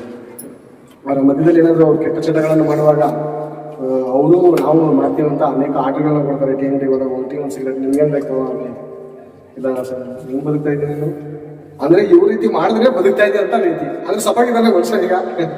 ಈಗ ಕೆಟ್ಟ ಕೆಲಸ ಮಾಡಿದ್ರು ಸಭಾಗಿದ್ದಾನೆ. ಹೆಣನ ಯಾರು? ಮನುಷ್ಯ ತಾನೆ. ನಿನಗಿಂತ ಆರೋಗ್ಯವಾಗಿ ನೀನಾದ್ರೂ ಅವಾಗ ಸಿಗರೇಟ್ ಹೊಡಿಬೇಕಾದ್ರೆ ಕೆಮ್ತಾ ಇರ್ತೀವಿ. ರೋಗ ಆಲ್ರೆಡಿ ನಿನ್ಗೆ ಅಂಟ್ಕೊಂಡಿದೆ. ಕುಡಿದು ಕ್ಯಾನ್ಸರ್ ಹೊರಗಡೆ ಲಿವರ್ ಎಲ್ಲ ಡ್ಯಾಮೇಜ್ ಆಗಿದೆ. ಹೇಗೋ ಬದುಕ್ತಾ ಇದೆಯಾ ಅಂದ್ರೆ ನಿಜವಾಗ್ಲೂ ಬದುಕ್ತಾ ಇದ್ದಾನೆ, ನೀನು ಸಾಯ್ತಾ ಇದೆಯಾ. ಬದುಕ್ತಾ ಇರೋದಾರು ಇವಾಗ ಕೆಟ್ಟ ಚಟಗಳನ್ನು ಮಾಡದಿರೋನು ಬದುಕ್ತಾ ಇದ್ದಾನೆ. ಸಾಯ್ತಾ ಇರೋದು ಯಾವನು ನೀವು ಹೆಂಗ್ ಬದುಕ್ತಾ ಇದೆಯಾ ಅಂತ ಇವನೇ ಹೆಂಗ್ ಬದುಕ್ತಾರೆ ಅಂತ ಗೊತ್ತಾಯ್ತಾ ಇಲ್ಲ. ಇನ್ನು ಸ್ವಲ್ಪ ದಿವಸ ಇರ್ತಾನೆ, ಆಮೇಲೆ ಸಭೆ ನೋಡಿಕೊಂಡು ನೀವು ಲೋಕದ ಕಡೆಯವರಾಗುತ್ತಿದ್ದರೆ ಲೋಕವು ನಿಮ್ಮ ಮೇಲೆ ತನ್ನವರೆಂದು ಮಮತೆ ಇಡುತ್ತಿತ್ತು. ಆದರೆ ನೀವು ಲೋಕದ ಕಡೆಯವರಲ್ಲದೆ ಇರುವುದರಿಂದಲೂ ನಾನು ನಿಮ್ಮನ್ನು ಲೋಕದೊಳಗಿಂದ ಆರಿಸಿ ತೆಗೆದು ಕೊಂಡಿರುವುದರಿಂದಲೂ ಲೋಕವು ನಿಮ್ಮ ಮೇಲೆ ದ್ವೇಷ ಮಾಡುತ್ತದೆ. ಲೋಕವು ನಿಮ್ಮ ಮೇಲೆ ದ್ವೇಷ ಮಾಡ್ತದೆ. ನಮ್ಮ 10 ವರ್ಷದ ಸ್ನೇಹಿತ ಒಂದ್ಸಾರಿ ಕಾನ್ಪುರ ಕ್ಲಾಸಲ್ಲಿ ಸಿಕ್ಕಿ ನೈಟಲ್ಲಿ ಸಿಕ್ಕಿ ಅವ್ರ ಫ್ರೆಂಡ್ಸ್ಗೆಲ್ಲ ನನ್ನ ಕರೆದ್ರು. ಬಾ ನೋಡೋಕೆ ಮಾತಾಡಿದ್ರು. ನನಗೂ ಇಷ್ಟ ಆಯಿತು. ಭಾಳ ವರ್ಷ ಆಯಿತು. ಲಕ್ಷ್ಯ ಬರ್ಕೊಂಡು ಒಂದು ಸಾರಿ ಬೆಂಗಳೂರು ಬಂದಾಗಿಂದ ಅವ್ರಿಗೆ ವಾಕ್ಯ ಸಾರಕ್ಕಾಗಿಲ್ಲ. ಅದರಿಂದ ಕರೆದು ಇದೆ ಒಳ್ಳೆ ಸಮಯ ಹೋಗೋಣ. ಒಂದು 7-8 ಜನ ಇದ್ರು. ಅವರು ನೈಟ್ ನಾನು ಹೋದಾಗ 9 ಗಂಟೆ ಆಗಿತ್ತು. 9 ಗಂಟೆ ಆದಾಗ ಊಟ ತರಿಸೋದಕ್ಕೆ ಮತ್ತು ಡ್ರಿಂಕ್ಸ್ ತರಿಸೋದಕ್ಕೆ ಅವರು ಫ್ರೆಂಡ್ಸ್ನ ಕಳಿಸ್ದಾಗ ನಿಮಗೂ ಸರಿ ನೀವು ಏನು ಬೇಕು ಅಂತ. ಇಲ್ಲ ನಾನು ಎಲ್ಲ ಬಿಟ್ಟಿದ್ದೀನಿ, ಬ್ಯಾಂಗ್ಳೂರು ಬಂದೆ, ನಾನು 7 ವರ್ಷ ಆಯಿತು. ಅವಾಗ ನಿಜವಾಗ್ಲೂ ಏನು ಸಿಗರೇಟ್ ಹೆಂಗಪ್ಪ ನನ್ಗೆ ಯಾವಾಗ ಬರೋದು ಈ ಬುದ್ಧಿ ಅಂತ ಹೇಳಿ ಒಬ್ಬೊಬ್ಬರು ಮಾತಾಡ್ಬೋದಿರ್ತೀನಿ. ಆದರೆ ಆಮೇಲೆ ಸ್ವಲ್ಪ ದಿವಸ ಆದಮೇಲೆ ನೀವು ನಿಜವಾಗ್ಲೂ ಈ ರೀತಿ ಇರೋದು ನನಗೆ ಇಷ್ಟ ಇಲ್ಲ ಅಂತ. ಇಲ್ಲಿ ವಾಕ್ಯ ಏನು ಹೇಳ್ತಿದ್ರೆ, ಆರಿಸಿ ತೆಗೆದುಕೊಂಡೋದ್ರಿಂದಲೂ ಲೋಕವು ನಿಮ್ಮ ಮೇಲೆ ದೇಶ ಮಾಡುವುದು. ಅವ್ರು ಬಹಳ ಸಾರಿ ಬೆಂಗಳೂರು ಬಂದ್ರು, ಆಮೇಲೆ ನನಗೆ ಫೋನ್ ಮಾಡಿಲ್ಲ. ಅವ್ನು ಕರೆದ್ರೆ ಏನೂ ಮಾಡಲ್ಲ, ಅವ್ನು ಏನು ನಮ್ಮ ಜೊತೆ ಚೆನ್ನಾಗಿರೋದೇ, ನೀನು ಅವಾಗಲೇ ಚೆನ್ನಾಗಿದೆ ಅಂತ ಹೇಳಿದ್ರು. ನೀನು ಅವಾಗಲೇ ಕುಡಿದಾಗಲೇ ತುಂಬಾ ಚೆನ್ನಾಗಿದೆ, ಈಗ ಹಿಂಗಿದ್ಯಾ, ಏನಾಯ್ತು? ಅವ್ರಿಗೆ ಅರ್ಥ ಆಯ್ತಲ್ಲ. ಅದಕ್ಕೆ ದೇವ್ರೇನು ಹೇಳ್ತಾರೆ, ಇವಾಗ ಏನು ನಮ್ಗೆ ಕಲಿತಾನ ಮಾತಾಡ್ತಾನೆ ಅಂದ್ರೆ ಏನ್ ಮಾಡ್ತಾನೆ ಅವನು? ದ್ವೇಷ ಮಾಡ್ದಂಗೆ. ಹೌದಾ? ದ್ವೇಷ ಮಾಡ್ದಂಗೆ. ಅದೇ ರೀತಿ ದೇವ್ರ ವಾಕ್ಯ ಹೇಳ್ತಾನೆ ಅಂದ್ರೆ, ಸುಗಂಧ ತೈಲಕ್ಕಿಂತ ಒಳ್ಳೆಯ ಹೆಸರು ಉತ್ತಮ.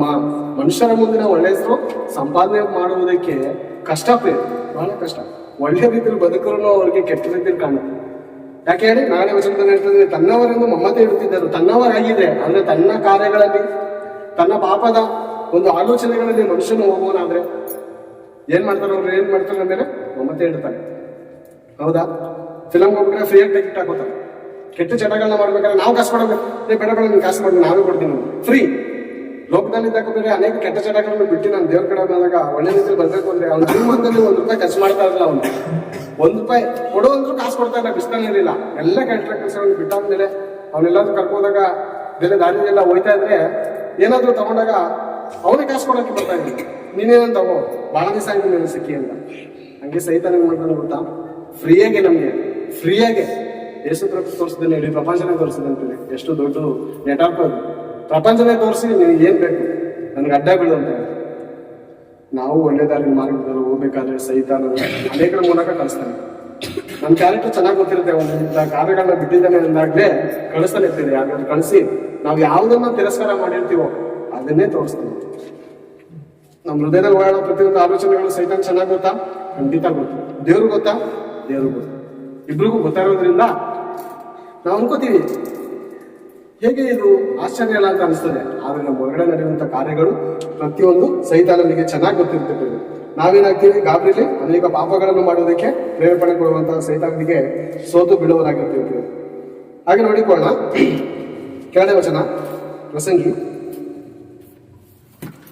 4ನೇ ಅಧ್ಯಾಯ 7ನೇ ಅಧ್ಯಾಯ 4ನೇ ವಚನ. ದುಃಖದ ಮನೆಯು ಜ್ಞಾನಿಗಳ ಮನಸ್ಸಿಗೆ ನೆಲೆ. ದುಃಖದ ಮನೆಯು ಜ್ಞಾನಿಗಳ ಮನಸ್ಸಿಗೆ ನೆಲೆ, ಉಲ್ಲಾಸದ ಮನೆಯು ಮೂಢರ ಮನಸ್ಸಿಗೆ ನಿವಾಸ. ಯೇಸು ಕ್ರಿಸ್ತನು ಲಾಜರ್ ಹತ್ರ ಹೋಗ್ತಾನೆ. ಎಲ್ಲೋಗ್ತಾರೆ? ಸತ್ತು 3 ದಿವಸ 4 ದಿವಸ ಆದಂತ ಲಾಜರ್ ಮನೆಗೆ ಹೋಗುತ್ತೆ.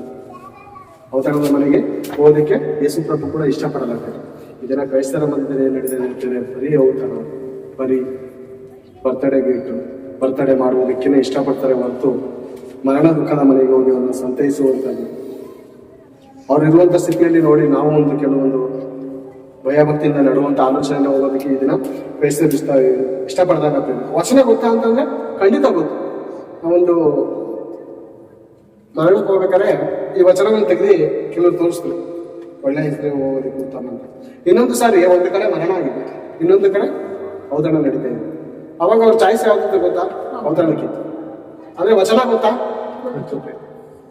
ವಚನ ಪ್ರಕಾರ ನಡೆಯೋದಕ್ಕೆ ಆಗಿಲ್ಲ. ಕೆಟ್ಟದೆಂದು ತಿಳಿದು ಅದು ಮಾಡಿದ್ರೆ ದೇವ್ರ ಮುಂದೆ ತುಂಬಾ ಶಿಕ್ಷೆ. ಗೊತ್ತಿಲ್ಲ ಮಾಡ್ಬಿಟ್ಟು ಇವಾಗ ದೇವ್ರ ಕಡೆ ಬಂದಾಗ ಕೆಲವೊಂದು ವಿಷಯದಲ್ಲಿ ನಾನು ಅನೇಕ ಸಾರಿ ಬಿದ್ದಿದ್ದೀನಿ. ವಚನ ತಿಳಿದಾದ್ಮೇಲೆ ಜಾಗೃತ ಇರೋದಕ್ಕೆ ಮನ್ಸಾಗುತ್ತೆ. ದೇವರು ಗೊತ್ತಿಲ್ಲೇ ತಪ್ಪು ಮಾಡೋದ್ರಲ್ಲಿ ಕೆಲವೊಂದರಲ್ಲಿ ಕ್ಷಮಿಸುವುದು ಆಗಿತ್ತು.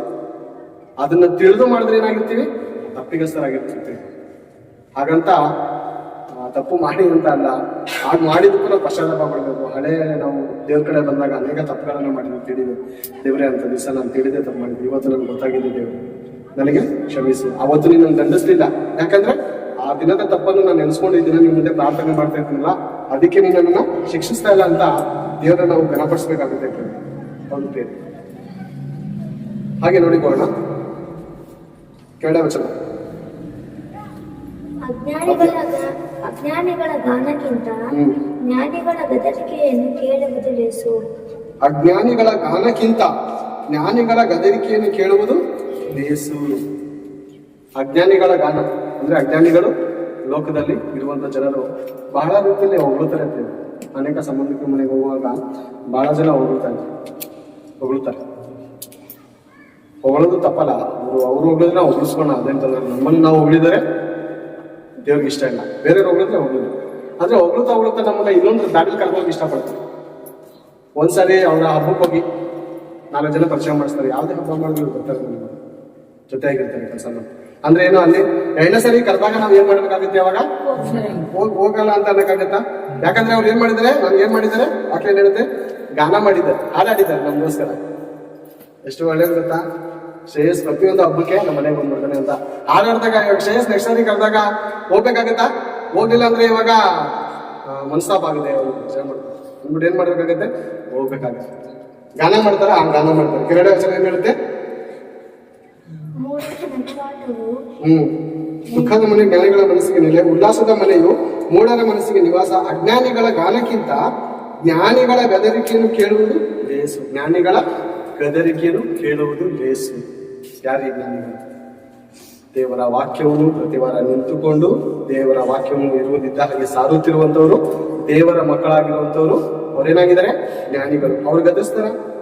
ದೇವರ ವಾಕ್ಯದ ಮೂಲಕ ಇರುವಂತ ತಪ್ಪನ್ನು ತಿದ್ದುಕೊಳ್ಳಿ ಅಂತ ಗದರಿಸ್ತಾರ ಅಂತ ಅಂದ್ರೆ, ಗದರಿಸುವಾಗ ನಾವು ಏನ್ ಮಾಡಬಾರ್ದು?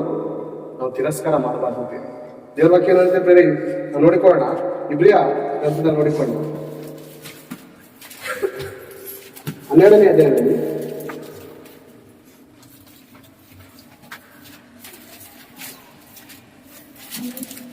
12:5 ನೋಡಿಕೊಳ್ಳೋಣ. ಮಕ್ಕಳಿಗೆ ಹೇಳುವಂತೆ ಒಂದು ನಿಮಿಷ. ಮಕ್ಕಳಿಗೆ ಹೇಳುವಂತೆ ನಿಮಗೆ ಹೇಳಿದ ಎಚ್ಚರಿಕೆಯ ಮಾತನ್ನು ಮರೆತು ಬಿಟ್ಟಿದ್ದೀರೋ ಎನ್ನೆಂದರೆ, ಮಗನೇ, ಕರ್ತನ ಶಿಕ್ಷೆಯನ್ನು ತಾತ್ಸಾರ ಮಾಡಬೇಡ. ಆತನು ನಿನ್ನನ್ನು ಗದರಿಸುವಾಗ ಬೇಸರಗೊಳ್ಳಬೇಡ. ಕರ್ತನು ನಾನು ಪ್ರೀತಿಸುವವನನ್ನೇ ಶಿಕ್ಷಿಸುತ್ತಾನೆ, ತಾನು ಸೇರಿಸಿಕೊಳ್ಳುವ ಪ್ರತಿಯೊಬ್ಬ ಮಗನನ್ನು ಹೊಡೆಯುತ್ತಾನೆ. ಏನ್ ಹೇಳ್ತಾರೆ ದೇವ್ರ ವಾಕ್ಯ? ತಾನು ಪ್ರೀತಿಸುವವರನ್ನು ದೇವ್ರು ಏನ್ ಮಾಡ್ತಾರಂತೆ? ಗದರಿಸ್ತಾರೆ. ಡೈರೆಕ್ಟ್ ಬರ್ತಾರ ದೇವರು ಗದರಿಸಕ್ಕೆ? ಯಾರ ಮೂಲಕ ಬೇರೆ? ದೇವರ ವಾಕ್ಯವನ್ನು ಸಾರುತ್ತಿರುವಂತ ದೇವ ಮಕ್ಕಳಾದಂತ, ದೇವ ಜನರಾದಂತ, ದೇವರ ಯಾಜಕರಾದಂತ ಸೇವಕರ ಮೂಲಕ ದೇವರು ಗದರಿಸಿರ್ತಾರೆ. ಏನ್ ಪ್ರೀತಿ ಇರೋದಕ್ಕೆ ಅಲ್ಲ ಬೇರೆ, ಪ್ರೀತಿ ಇದ್ರೇನೆ ಅಲ್ವಾ ಗದರಿಸೋದು. ಪ್ರೀತಿ ಇಲ್ಲ ಅಂದ್ರೆ ಬೇರೆ ಗದರಿಸ್ತಾರ? ಅನೇಕ ಕಡೆ ಬೇರೆ ಈ ಒಂದು ಹಬ್ಬದ ಟೈಮಲ್ಲಿ ನಮ್ಮ ರಾಮನಗರ ಭಾಗದಲ್ಲಿ ಮರ್ಡರ್ಗಳಾಯ್ತಿದೆ, ತುಂಬಾ ಮರ್ಡರ್ಗಳಾಯ್ತಿದೆ. ನಾವು ಗಣೇಶ ಬಿಡಕ್ಕೆ ಹೋಗಿದ್ದು, ಅವರು ಬಂದಿದ್ರು. ಒಳ್ಳೆನೆ ಮುಳುಗಿದಂತ 15 ದಿನದ ಮದುವೆ ಆದಂತ ಮದುವೆಗಳು ಹೊರಗಡೆ ಬರಲಿಲ್ಲ. ಯಾರನ್ನ ಮರ್ಡರ್ ಮಾಡಿದ್ರು? ಜೊತೆಲಿರುವಂತ ಸ್ನೇಹಿತರು. ಯಾವ ರೀತಿ ಮಾತಾಡಿರ್ತಾರೆ? ಚೆನ್ನಾಗಿ ಕುಡಿಸಿರ್ತಾರೆ, ಅವರು ಕುಡಿದಿರ್ತಾರೆ. ಇನ್ನಂತ ಸ್ನೇಹಿತ ಎಲ್ಲೂ ಇಲ್ಲಪ್ಪ, ಒಳ್ಳೆ ಫ್ರೆಂಡ್ಸ್ ನೀನು ಅಂತ ಹೇಳಿ ನೀರಲ್ಲಿ ಗಣೇಶನನ್ನು ಬಿಡ್ಬೇಕಾರೆ ಮುಳುಗಿಸಿ ಸಾಯಿಸ್ತಾರೆ. ಇವಾಗ ಅವನು ಆ ಸಮಯದಲ್ಲಿ ನೀನು ಮಾಡಿ ತಪ್ಪು, ಇನ್ಮೇಲೆ ಆ ಥರ ಮಾಡ್ಬಿಡು ಅಂತ ಗದರಿಸಿ ಎಚ್ಚರಿಸಿದ್ರೆ ಅವ್ನು ಏನ್ ಮಾಡ್ತಾ ಇದ್ದ? ಎಚ್ಚರಿಕೆಯಿಂದ ಇದ್ದು ಅವ್ರ ಜೊತೆ ಹೋಯ್ತಾ ಇರ್ಲಿಲ್ವೇನೋ? ಅವ್ನು ಮಾಡೋದು ಸರಿಯಾಗಿದ್ದ. ನೀನು ಒಂದ್ ದಿವಸ ಮಾಡ್ತೀನಿ, ಒಂದ್ ದಿವಸ ಏಟ್ ಐತೆ ಅಂದ್ರೆ ಅವ್ನು ಅವ್ನ ಜೊತೆ ಹೋಗ್ತಾ ಇರ್ಲಿಲ್ವೇನೋ? ಇವಾಗ ಹೋಗಿದ್ ಯಾಕೆ? ಅವನು ಪ್ರೀತಿಯಿಂದ ಮಾತಾಡಿದ್ರು ಅಂದ್ರೆ ಎಚ್ಚರಿಸ್ಲಿಲ್ಲ. ಅವ್ನು ಮಾಡಿ ತಪ್ಪನ್ನ ಹೇಳಲಿಲ್ಲ, ಪ್ರೀತಿಯಿಂದಾನೇ ಕರ್ಕೋಗಿ ಮುಳುಗಿಸಿ ಸಾಯಿಸ್ತಾರೆ. ಮತ್ತೆ ದೇವ್ರು ಯಾಕೆ ಹೇಳ್ತಾ ಇದಾರೆ? ಫಸ್ಟೇ ಎಚ್ಚರಿಸ್ತಾ ಇದ್ದಾರೆ ಅಂದ್ರೆ ದೇವ್ರ ನಮ್ಮ ಮೇಲೆ ಪ್ರೀತಿ ಐತಾ? ಫಸ್ಟೇ ಎಚ್ಚರಿಸ್ತಾ ಇದ್ದಾರೆ ಅಂದ್ರೆ ನೆಕ್ಸ್ಟ್ ನಾನು ನಿನ್ಗೆ ಸಾಯಿಸ್ಬಾರ್ದು ಅಂದ್ರೆ ದೇವ್ರು ಏನ್ ಮಾಡ್ತಾ ಇದ್ದಾರೆ? ನಮ್ಮನ್ನು ಪ್ರೀತಿ ಮಾಡ್ತಾ ಇದ್ದಾರೆ, ಎಚ್ಚರಿಸ್ತಾ ಇದೆ. ಯಾಕಂದ್ರೆ ನನ್ನ ಕೈಯಿಂದ ನೀನು ಯಾವುದೇ ರೀತಿಯಾದಂತ ಹಾನಿಗೆ ಒಳಗಾಗ್ತದೆ. ನಾವು ಮಕ್ಕಳು ಸರಿ ಪ್ರೀತಿ ಇರುತ್ತೆ ಇಲ್ಲ, ತಂದೆ ತಾಯಿಗಳಿರುವಂತ ಮಕ್ಕಳುಗಳಿಗೆ ತಂದೆ ತಾಯಿಗಳು ನೋಡೋ ಬೇಡ ಹೇಳ್ತೀವ. ನೆಕ್ಸ್ಟ್ ಈ ತರ ತಪ್ಪು ಮಾಡಬಾರ್ದು, ಇದು ಸರಿಯಾಗಿಲ್ಲ, ಈ ಮಾರ್ಗ ತಪ್ಪಿನ ಮಾರ್ಗ ಅಂತ ಎಚ್ಚರಿಸ್ತೀವ ಪ್ರೇರೆ? ಎಚ್ಚರಿಸ್ತೀವಿ. ಪ್ರೀತಿ ಇರೋದಕ್ಕ ಪ್ರೀತಿ ಹೇಳ್ದೆ ಕೇಳ್ದೆ ಹೊಡೆದ್ಬಿಟ್ಟ ಅಂತ ಅಂದ್ರೆ ಅದು ಪ್ರೀತಿನ? ಇವಾಗ ಅವ್ನು ಏನ್ ತಪ್ಪು ಮಾಡ್ದ ಅಂತ ಗೊತ್ತಿಲ್ಲ, ಅವ್ನ್ ಈ ತರ ತಪ್ಪು ಮಾಡ್ತಾ ಇದೆಯಪ್ಪ, ನೀನ್ ತಪ್ಪು ಮಾಡ್ಬಾರ್ದು ಅಂತ ಹೇಳ್ದೆ ಕೇಳ್ದೆ ಹೊಡೆದ್ರೆ ಅದು ತಪ್ಪಾಗುತ್ತೆ. ಹೇಳಿ 1 ಸರಿ ಇಲ್ಲ 2 ಸರಿ ಎಚ್ಚರಿಸಿ ಅವ್ನು ಕೇಳ್ದಾಗ ಹೊಡೆಯುವಂಥದ್ದೇನು? ಪ್ರೀತಿಯಾಗಿದೆ. ಕನ್ನಡ ವಚನ ಇನ್ನೊಂದು ಏನು ಹೇಳುತ್ತೆ? ಅದು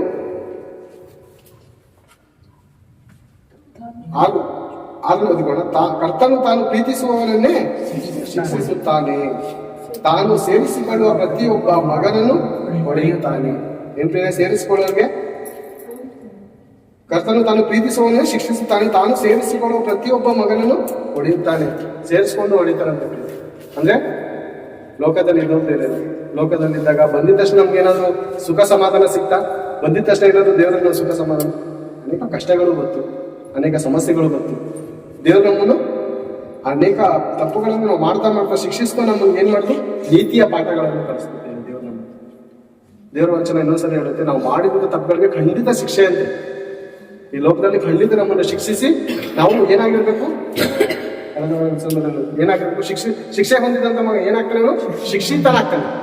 ಶಿಕ್ಷಿತ.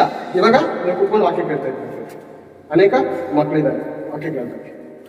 ಇವರು ವಾಕ್ಯದ ನಿಮಿತ್ತ ಏನು ಅಂತ ಇದ್ದಾರೆ? ಇವಾಗ ಶಿಕ್ಷೆಯನ್ನು ಅಂತ ಇದ್ದಾರೆ. ನಾಳೆ ದಿವಸ ಇವ್ರು ಶಿಕ್ಷಿತರಾದ್ಮೇಲೆ ನಾಳೆ ಕೂತಿರ್ತೀವಿ, ಅಲ್ಲಿ ಕೂತಿರ್ತೀವಿ. ಇವ್ರೇನ್ ಮಾಡ್ತಾರೆ? ನಮ್ಮನ್ನ ಬಂದು ವಾಕ್ಯದ ಮೂಲಕ ಶಿಕ್ಷಿಸ್ತಾರ. ಅಂದ್ರೆ ಬೇರೆ ಟೀಚರ್ಗಳು ಮೊದಲು ಏನಾಗಿರ್ತಾರೆ? ಬೇರೆ ಟೀಚರ್ಗಳು ಮೇಸ್ಟ್ರುಗಳು ಅವರು ಸ್ಟೂಡೆಂಟ್ಗಳಾಗಿರ್ತಾರೆ. ಅಂದ್ರೆ ಏನ್ ಮಾಡಿರ್ತಾರೆ? ಮೇಸ್ಟ್ರುಗಳು ಅವ್ರನ್ನ ಗದರಿಸಿ ಎಚ್ಚರಿಸಿ ಶಿಕ್ಷಿತರನ್ನ ಮಾಡೋದಕ್ಕೆ ಬಹಳ ಸರಿ ವಧೆಗಳು ಕೊಟ್ಟಿರ್ತಾರೆ. ಹಿಂಗೇಟು ಮೂಳೆಗಳೆಲ್ಲ ನೋವಾಗುವ ರೀತಿಯಲ್ಲಿ ಏಟ್ಗಳು ತಿಂದಿರ್ತಾರೆ. ಅನೇಕ ಸಾಕ್ಷಿಗಳನ್ನ ಹೇಳಿದ್ರು, ಅಯ್ಯೋ ನಾನು ಈ ಸ್ಥಾನಕ್ಕೆ ಬರ್ಬೇಕಾದ್ರೆ ಎಷ್ಟು ಒದೆ ತಿಂದಿನೋ, ಎಷ್ಟು ಬಯಸ್ಕೊಂಡಿದ್ದೋ ನಮ್ಮ ಮೇಷ್ಟ್ರ ಕೈಲಿ ಅಲ್ವಾ? ಅದೇ ರೀತಿ ನಾವು ನೀವು ಶಿಕ್ಷಿತರಾಗ್ಬೇಕಾದ್ರೆ ಏನ್ ಮಾಡ್ಬೇಕು? ದೇವರ ಶಿಕ್ಷೆಯನ್ನು ತಾತ್ಸಾರ ಮಾಡಬೇಕು. ದೇವರು ಎಷ್ಟು ಅದ್ಭುತವಾಗಿರ್ತಾರೆ, ಮಗನೇ ತಂದೆಯ ಶಿಕ್ಷೆಯನ್ನು ತಾತ್ಸಾರ ಮಾಡಬೇಕು. ಮಗನೇ ನಿನ್ನ ಮನಸ್ಸು ನನ್ನ ಮಾತುಗಳನ್ನು ಹಿಡಿದುಕೊಳ್ಳಲಿ. ಹಿಡ್ಕೋಬೇಕಂತ ಪ್ರೇರಣೆ. ದೇವರ ಮಾತನ್ನ ಯಾವ ರೀತಿ ಹಿಡ್ಕೋಬೇಕು? ಗಟ್ಟಿಯಾಗಿ ಹಿಡ್ಕೋಬೇಕಂತ ಅನೇಕ ತಿಂಗಳ ಹಿಂದೆ ಹೇಳಿದ್ರು. ಒಂದು ಸ್ಪಾನರ್ ತಿರುಗಿಸ್ಬೇಕಾದ್ರೆ ಒಂದು ನೆಟ್ ತಿರುಗಿಸ್ಬೇಕಾದ್ರೆ ದೊಡ್ಡ ಸ್ಪಾನರ್ ನಮ್ಮ ಕೈಯಲ್ಲಿ ಇರ್ತೀವಿ. ಅದನ್ನ ನಾವು ತಿರುಗಿಸ್ತಾ ಇರ್ತೀವಿ, ಟೈಟ್ ಮಾಡ್ತಾ ಇರ್ತೀವಿ. ಹೌದಾ? ಅಂದ್ರೆ ದೇವರ ವಾಕ್ಯ ಅನ್ನುವಂತ ಆ ಮಾತು ನಿಮ್ಮ ಮನಸ್ಸನ್ನ ಹಿಡ್ಕೋಬೇಕು. ಆ ಸ್ಪಾನರ್, ಆ ಒಂದು ನೆಟ್ಗೆ ಸ್ಪಾನರ್ ಹೇಗೆ ಇಟ್ಕೊತೋ ಅದೇ ರೀತಿ ನೀವೇನಾಗಬೇಕು? ದೇವರ ಮಾತುಗಳನ್ನು ಹಿಡಿದುಕೊಳ್ಬೇಕು. ಅಂದ್ರೆ ಸ್ಪಾನರ್ ಯಾವ ಕಡೆ ತಿರುಗಿಸ್ತು ನೆಟ್ಟು ತಿರುಗುತ್ತೆ, ಈ ಕಡೆ ತಿರುಗಿಸ್ತು ತಿರುಗುತ್ತೆ. ಟೈಟ್ ಮಾಡಿದ್ರು ಟೈಟ್ ಆಗುತ್ತೆ, ಲೂಸ್ ಮಾಡಿದ್ರು ಲೂಸ್ ಆಗುತ್ತೆ. ಈಗ ಸ್ಪಾನರ್ ಯಾರು? ದೇವರ ವಾಕ್ಯ. ಇವಾಗ ಅದನ್ನು ಹಿಡ್ಕೋಬೇಕಾಗಿರೋದು ನಿಮ್ಮ ಹೃದಯ ಏನು? ನೆಟ್ಟು ಬೋಲ್ಟ್ ರೀತಿಯಲ್ಲಿ ಪ್ರೇರೆ. ದೇವರ ಮಾತುಗಳನ್ನು ಮಗನೇ ನಿನ್ನ ಮನಸ್ಸು ನನ್ನ ಮಾತುಗಳನ್ನು ಹಿಡಿದುಕೊಳ್ಳಲಿ. ನಿನ್ನ ಮನಸ್ಸು ನನ್ನ ಮಾತುಗಳನ್ನು ಹಿಡಿದುಕೊಳ್ಬೇಕಂತೆ. ಅಂದ್ರೆ ಬೇರೆಯವ್ರು ಹಿಡಿಯೋರು ಇರ್ತಾರ, ಆ ಮಾತುಗಳನ್ನ ಬೇರೆಯವ್ರು ಹಿಡಿಯೋರು ಇರ್ತಾನ, ಕೆಡುಕನಿರ್ತಾನೆ. ಕೆಡುಕನು ಇರ್ತಾನೆ. ಒಬ್ಬನ ವಾಕ್ಯವನ್ನು ಹೇಳುವಾಗ ಸಂತೋಷದಿಂದ ಸ್ವೀಕಾರ ಮಾಡ್ತಾರಂತೆ. ಸಂತೋಷದಿಂದ ಹೇಳಿದ ತಕ್ಷಣ ಸ್ಮೈಲ್ ಬರುತ್ತೆ, ಹೇಳಿದ ತಕ್ಷಣ ನಗ್ತಾನಂತೆ. ಸಂತೋಷದಿಂದ ಸ್ವೀಕಾರ ಮಾಡಿದ ತಕ್ಷಣ ಕೆಡುಕನು ಬರ್ತಾನೆ. ಇವರಲ್ಲಿ ಬೇರಿಲ್ಲದ ಕಾರಣ ಅವನೇನ್ ಮಾಡ್ತಾನೆ? ಅದನ್ನ ಕದ್ದುಕೊಂಡು ಹೋಗಿ ತನ್ನ ಸ್ನೇಹಿತರ ಜೊತೆ ಹಂಚ್ಕೋತಾನೆ. ನಾವು ಲೂಕನ ಬರೆದ ಸುವಾರ್ತೆಯಲ್ಲಿ ಸಿಕ್ಕರೆ ನೋಡಿಕೋಣ ಅದನ್ನ ಮಾತನ್ನ. 11ನೇ ಅಧ್ಯಾಯದಲ್ಲಿ 22ನೇ ವಚನದಿಂದ ನೋಡಿ. ಅದೇ ರೀತಿ ನೋಡಿ 21 ಲೂಕನ ಬರೆದ ಸುವಾರ್ತೆ 11ನೇ ಅಧ್ಯಾಯ 21ನೇ ವಚನದಿಂದ ನೋಡಿ. ಒಬ್ಬ ಬಲಿಷ್ಠನು ಸರ್ವಾಯುಧಗಳನ್ನು ಧರಿಸಿಕೊಂಡು ತನ್ನ ಮನೆಯನ್ನು ಕಾಪಾಡಿಕೊಂಡಿರುವಾಗ ಅವನ ವಸ್ತುಗಳು ಭದ್ರವಾಗಿಯೇ ಇರುವವು. ಅವನ ವಸ್ತುಗಳು ಭದ್ರವಾಗಿ ಇರುವವು. ಬೇರೆ ಒಬ್ಬ ಬಲಿಷ್ಠನು ಸರ್ವಾಯುಧಗಳನ್ನು ಧರಿಸಿಕೊಂಡು ತನ್ನ ಮನೆಯನ್ನು ಕಾಪಾಡಿಕೊಂಡಿರುವಾಗ, ಒಬ್ಬ ಬಲಿಷ್ಠನಂತ ದೇವರ ಮನುಷ್ಯನು ಇವನು. ಸರ್ವ ಆಯುಧ ಎನ್ನುವಂಥದ್ದೇನು?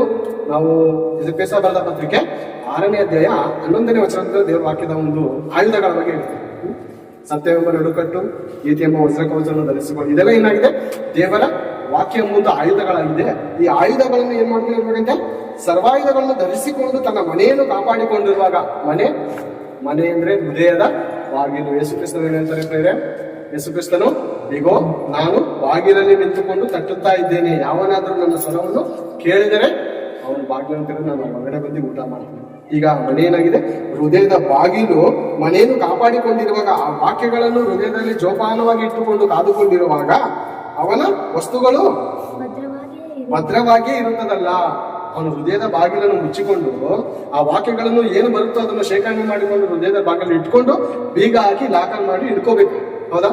ಅವಾಗ ತೆಗ್ದಿ ನೋಡ್ಬೇಕು ಜೋಬಲ್ಲಿ ನೋಡಿದ್ರೆ ಅನೇಕರು ಕಾಣಿಕೆ ಹಾಕ್ಬೇಕಾದ್ರೆ ಇಲ್ಲೇ ಎಣಿಸ್ತಾ ಇರ್ತಾರೆ 500 ನೋಟ್ ನಾಲ್ಗಡೆ 100 ಹೊರಗಡೆ ಇತ್ತು ಯಾವ್ದು ತೆಗೆದ್ರೆ ಸರ್ ಇಲ್ಲೇ ಲೆಕ್ಕಾಚಾರ ಮಾಡಿ ಒಂದು ಸರಿ 500 ಅಲ್ಲಿದೆ ಸೀಕ್ರೆಟ್ ಆಗಿದೆ ಚೆಕ್ ಮಾಡ್ತಿರ್ತಾರೆ. ಮನೆಗಳಲ್ಲಿ ಇಟ್ಟಿದ್ರೆ ಬೇರೆ ಜಾಸ್ತಿ ಅಮೌಂಟ್ ಏನಾದ್ರು ಇಟ್ಬಿಟ್ಟಿದ್ರೆ 2 ದಿವಸಕ್ಕೆ 3 ದಿವಸಕ್ಕೆ ನೋಡಿದ್ರೆ ಸಮಾಧಾನ ಸಿಗಲ್ಲ. ಹೋಗಿ ಬೀರೋದಾಗಿದೆ ಪ್ಯಾಕೆಟ್ ಮ್ಯಾಲಡೆ ಪ್ಯಾಕೆಟ್ ಆದ್ರೆ ದಪ್ಪ ಕಾಣಿದ್ರೆ ಪರ್ಸನ್ ದಪ್ಪ ಕಾಣಿದ್ರೆ ಇಷ್ಟೇ ಸೈಜ್ ಇತ್ತಲ್ಲ ಇದ್ದಾಗ ಏನು ಪಿಂಡಿ ಏನು ಚಿಕ್ಕದಾಗಿಲ್ಲ ಅಂತ ಅನ್ಕೋತಿರ್ತೇವೆ. ಅದೇ ರೀತಿ ದೇವರ ವಾಕ್ಯವನ್ನು ನಾವು ಎಲ್ಲಿಟ್ಕೊಂಡು ಹೃದಯದಲ್ಲಿ ಇಟ್ಕೊಂಡು ಚೆಕ್ ಮಾಡ್ಕೊತಾ ಇರ್ಬೇಕಂತೆ. ಅವಾಗ ಚೆಕ್ ಮಾಡ್ತಾ ಇರ್ಬೇಕಂತೆ. ಆಯ್ತಾ ಇದು ವಾಕ್ಯ ಎಷ್ಟನೇ ವಚನದಲ್ಲಿ ಆಯ್ತಾ ಅಂತ ನಾವು ಅವಾಗ ಚೆಕ್ ಮಾಡ್ಕೊಳ್ಳೋಕೆ ಏನಾಗಿರುತ್ತೆ ಅದು ಭದ್ರವಾಗಿ ಇರುವವು. ಆದರೆ ಅವನಿಗಿಂತ ಬಲಿಷ್ಠನು ಬಂದು ಅವನನ್ನು ಸೋಲಿಸಿದ ಮೇಲೆ ಆ ಮೊದಲಿನವನು ನೆಚ್ಚಿಕೊಂಡಿದ್ದ ಆಯುಧಗಳನ್ನೆಲ್ಲ ತೆಗೆದುಕೊಂಡು ಹೋಗಿ ತಾನು ಸುಲಿಗೆ ಮಾಡಿದ್ದನ್ನು ಹಂಚಿಕೊಡುವನು. ಏನ್ಬೇರೆ ಆದ್ರೆ ಅವನಿಗಿಂತ ಬಲಿಷ್ಠನು. ಈ ಮನುಷ್ಯನೇನಾಗಿದ್ದಾನೆ ಇವಾಗ ಬಲಿಷ್ಠನು, ಅವನಿಗಿಂತ ಬಲಿಷ್ಠನಂತೆ. ಯಾರು? ಈ ಸೈತಾನನ್ನು ಆಲೋಚನೆ ಮಾಡಬೇಕು. ಆದರೆ ಅವನಿಗಿಂತ ಬಲಿಷ್ಠನು ಬಂದು ಅವನನ್ನು ಸೋಲಿಸಿದ ಮೇಲೆ ಅವನು ನೆಚ್ಚಿಕೊಂಡಿದ್ದ ಆಯುಧಗಳನ್ನೆಲ್ಲ ತೆಗೆದುಕೊಂಡು ತಾನು ಸುಲಿಗೆ ಮಾಡಿದ್ದನ್ನು ಹಂಚಿಕೊಡುವನು. ಈಗ ಸೈತಾನ ಏನಾಗಿದ್ದಾನೆ, ಇವನು ವಾಕ್ಯದಲ್ಲಿ ಬೇಕಾಗಿರೋದನ್ನು ನೋಡಿ ಆ ಸೈತಾನನ್ನು ಬಂದು ಇವನ ಹೃದಯದಲ್ಲಿರುವಂತಹ ವಾಕ್ಯಗಳನ್ನು ತೆಗೆದುಕೊಂಡು ಹೋಗಿ ಯಾರ ಹತ್ರ ಹಂಚ್ಕೋತಾ ಇದ್ದಾನೆ? ತನ್ನ ಸ್ನೇಹಿತರನ್ನು ಮತ್ತೊಂದು ಸೈತಾನಗಳ ಕೂಡ ಹಂಚ್ಕೋತಾ ಇದ್ದಾನೆ. ಬೇರೆ ದಾವಿದನ ಕಾಲದಲ್ಲಿ ಅಮೋರಿಯರನ್ನು ಮತ್ತು ಅನೇಕ ಶತ್ರುಗಳನ್ನು ಸೋಲಿಸಿ ಬರುವಾಗ ಅನೇಕ ಒಡವೆಗಳನ್ನು, ಅನೇಕ ವೈಡೂರ್ಯಗಳನ್ನು, ಚಿನ್ನಗಳನ್ನು ಅನೇಕ ಆತನು ಕಬ್ಜ ಮಾಡಿಕೊಂಡು ಅನೇಕ ಎತ್ಕೊಂಡು ಬರುವಾಗ ಅದನ್ನೆಲ್ಲ ಅನೇಕರಿಗೆ ಹಂಚ್ತಾನೆ. ಜೊತೆಲಿರೋರಿಗೆ ಹಂಚ್ತಾನೆ. ಸೈತಾನನು ಕೂಡ ಚಿನ್ನ ಬೆಳ್ಳಿ ವೈಡೂರ್ಯಕ್ಕಿಂತ ಅಮೂಲ್ಯವಾಗಿರುವಂತಹ ಈ ವಾಕ್ಯವನ್ನು ನಾವು ಹೃದಯದ ಬಾಗಿಲನ್ನು ಭದ್ರವಾಗಿ ನಾವು ಇಟ್ಕೊಂಡಿಲ್ಲ ಅಂದ್ರೆ ಆತನು ಬಂದು ಕತ್ಕೊಂಡು ಹೋಗಿ ಯಾರಿಗಿಸ್ತಾನಂತೆ? ಅವರ ಜೊತೆ ಸ್ನೇಹಿತರಿಗೆ. ನೋಡಿ ಅದೇ ಹೇಳಿದೆ 22ನೇ ವಚನ ನೋಡಿಕೊಂಡ. ಆದರೆ ಅವನಿಗಿಂತ ಬಲಿಷ್ಠನು ಬಂದು ಅವನನ್ನು ಸೋಲಿಸಿದ ಮೇಲೆ ಆ ಮೊದಲಿನವನು ನೆಚ್ಚಿಕೊಂಡು ಇಷ್ಟಪಟ್ಟು ಇಟ್ಕೊಂಡ ವಾಕ್ಯ ಹೃದಯದಲ್ಲಿ ನೆಚ್ಚಿಕೊಂಡಿದ್ದ ಆಯುಧಗಳನ್ನೆಲ್ಲ ತೆಗೆದುಕೊಂಡು ತಾನು ಸುಲಿಗೆ ಮಾಡಿದ್ದನ್ನು ಹಂಚಿಕೊಡುವನು. ಕೆಳಗಡೆ 24ನೇ ವಚನ ನೋಡ್ಕೊಂಡು, ದೆವ್ವವು ಮನುಷ್ಯನನ್ನು ಬಿಟ್ಟು ಹೋದ ಮೇಲೆ ವಿಶ್ರಾಂತಿಯನ್ನು ಹುಡುಕುತ್ತಾ ನೀರಿಲ್ಲದ ಸ್ಥಳಗಳನ್ನು ತಿರುಗಾಡುತ್ತದೆ. ವಿಶ್ರಾಂತಿ ಸಿಕ್ಕದ ಕಾರಣ ಅದು ನಾನು ಬಿಟ್ಟು. 1ನೇ ವಚನ ನೋಡಿಕೊಂಡು, ದೆವ್ವವು ಮನುಷ್ಯನನ್ನು ಬಿಟ್ಟು ಹೋದ ಮೇಲೆ, ಒಂದು ವೇಳೆ ನೀವು ಬಲಿಷ್ಠರಾಗಿದ್ದಾರೆ, ಸೈತಾನ ನಿಮ್ಮ ಹತ್ರ ಬರೋದಕ್ಕೆ ನೀವು ಬಲಿಷ್ಠರಾಗಿ ನಿಂತ್ಕೊಂಡ್ರೆ ಏನ್ ಮಾಡ್ಕೊಂಡಂತೆ ಅವರು ತಿರುಗಾಡುತ್ತಾ ನಾನು ಬಿಟ್ಟು ಬಂದ ನನ್ನ ಮನೆಗೆ ತಿರುಗಿ ಹೋಗುತ್ತೇನೆ ಅಂದುಕೊಂಡು ಬಂದು ಆ ಮನೆ ಗುಡಿಸಿ ಅಲಂಕರಿಸುವುದನ್ನು ಕಂಡು ಹೊರಟು ಹೋಗಿ ತನಗಿಂತ ಕೆಟ್ಟವರಾದ ಬೇರೆ 7 ದೆವ್ವಗಳನ್ನು ಕರಕೊಂಡು ಬರುವನು. ಅಂದ್ರೆ ಇವನೊಬ್ಬನಿಗೆ ಸೋಲ್ಸಕ್ಕಾಗದಾಗ ಏನ್ ಮಾಡ್ತಾರಂತೆ? ಇವನಿಗಿಂತ ಕ್ರಿಮಿನಲ್ ಆಗಿರುವಂತ ದೆವ್ವಗಳು. ಬೇರೆ ಫಿಲಂಗಳನ್ನು ನೋಡುವಾಗ ಹೀರೋಗೆ ಹೊಡೆಯಬಹುದಾಗ ಹೀರೋ ಚೆನ್ನಾಗಿ ಹೊಡೆದು ಕಳಿಸಿದಾಗ ಅವನೇನ್ ಮಾಡ್ತಾನೆ? ನಂಗೆ ಹೊಡೆದ, ನಮ್ಮ ಬಾಸ್ ಇದ್ದಾರೆ, ಅವ್ನು ಕರ್ಕೋಬೋದು, ಮುಟ್ಟು ನೀನ್ ನೋಡುವ ಅಂತ ಹೇಳಿ ಏನ್ ಮಾಡ್ತಾನೆ? ಇವನು ಚೆನ್ನಾಗಿ ಕೊಡಿಸಿ ಪಾರ್ಟಿ ಕೊಟ್ಟು ಅವ್ರನ್ನ ಕರ್ಕೋಬೋದಂತ 17 ಜನ ಬರ್ತಾರೆ. ಅವಾಗ ಹೀರೋ ಚೆನ್ನಾಗಿ ಕಳಿಸಿ ಹೋಗ್ತಾರೆ. ಅದೇ ರೀತಿ ನಾವೇನಾಗಿರ್ಬೇಕು? ಸರ್ವಾಯುಧಗಳನ್ನು ಧರಿಸ್ಕೊಂಡು ಎಷ್ಟು ಜನ ಬಂದ್ರು ಯುದ್ಧ ಮಾಡೋದಕ್ಕೆ ಸಿದ್ಧವಾಗಿರ್ಬೇಕು. ದಾರಿಗಳಲ್ಲಿ ಹೋಗುವಾಗ ಕಣ್ಣು ಒಂದ್ ಕಡೆ ತೆಗೆದಾಡ್ತಾ ಇರ್ತದೆ, ಹೃದಯ ಒಂದ್ ಕಡೆ ಎಳಿತಾ ಇರ್ತದೆ. ನಾವು ಹೃದಯವನ್ನು ಯೂಸ್ ಮಾಡ್ಕೊಂಡು ಇರ್ಬೇಕು. ಕಂದ, ನನ್ನ ಮಾತುಗಳನ್ನು, ನಿನ್ನ ಮನಸ್ಸು ನನ್ನ ಮಾತುಗಳನ್ನು ಹಿಡಿದುಕೊಂಡು ಕಂದ ನಾನು ಹೇಳುವಂತ ಮಾತು ನೀನು ಆಲಿಸಿದರೆ ಬದುಕಿ ಬಾಳುವಿ. ನೆನಪಿ ಹೇಳ್ತಿರ್ತೇನೆ ಕಂದ, ನೀನು ನನ್ನ ಮಾತುಗಳನ್ನು ಆಲಿಸಿದರೆ ಬದುಕಿ ಬಾಳುವಿ. ಅದ್ಭುತವಾದಂತಹ ಮಾತುಗಳನ್ನು ಕೀರ್ತನೆಗಳಿದಂತೆ ಸೈತಾನ ಏನ್ ಮಾಡ್ತಂತೆ? ತನಗಿಂತ ಕೆಟ್ಟವುಗಳಾದ ಬೇರೆ 7 ದೆವ್ವಗಳನ್ನು ಕರಕೊಂಡು ಬರುವುದು, ಅವು ಒಳಹೊಕ್ಕಿ ಅಲ್ಲಿ ವಾಸ ಮಾಡುವವು. ಆಗ ಆ ಮನುಷ್ಯನ ಅಂತಸ್ಥಿತಿಯು ಮೊದಲಿಗಿಂತ ಕೆಟ್ಟದಾಗಿರುವುದು. ಬೇರೆ ಇಸ್ಕರಿಯೋತನು ಹಣದ ಆಸೆಗೋಸ್ಕರ ಯೇಸು ಕ್ರಿಸ್ತನ ಇಟ್ಕೊಟ್ಟು. ಬೇರೆ ಹಣ ಇಷ್ಟಪಟ್ಟಿದ್ದಾನೆ ಯೇಸು ಕ್ರಿಸ್ತನ ಇಟ್ಕೊಟ್ಟಿದ್ದು. ಹಣ ಇಷ್ಟ ಅಲ್ಲ, ಹಣ ಅಷ್ಟೇ ಆಗಿದೆ ಯಾರಿಗೆ? ಮತ್ತೆ ಏನ್ ಯೇಸು ಕ್ರಿಸ್ತನ ಸಿಕ್ಕಿ ಬಿದ್ದಾಗ ಹಣನೇ ಎಸಿತಾ ಇದ್ದಾನೆ ಅಂದ್ರೆ ಏನಾಗಿದೆ ಅವ್ರಿಗೆ? ಏನಾಗಿದೆ? ನಿಜವಾದ ಇಸ್ಕರಿಯೋತ ಅವಾಗ ಕಾಣಿಸಲ್ಪಟ್ಟ. ಕಾಸು ಇಸ್ಕೊಳ್ಬೇಕಾರೆ, ಯೇಸು ಕ್ರಿಸ್ತನ ಹಿಡ್ಕೊಳ್ಬೇಕಾರೆ ಯಾರಿದ್ದು ಒಳಗಡೆ? ಸೈತಾನ. ದಂಡು ಇತ್ತು ಪ್ರೇಮ. ಆ ದಂಡು ಇದ್ದು ಯೇಸು ಪ್ರಭುನ ಹಿಡಿದುಕೊಡೋವರೆಗೂ ಆತನಿಗೆ ಸಮಾಧಾನ ಇಲ್ಲ.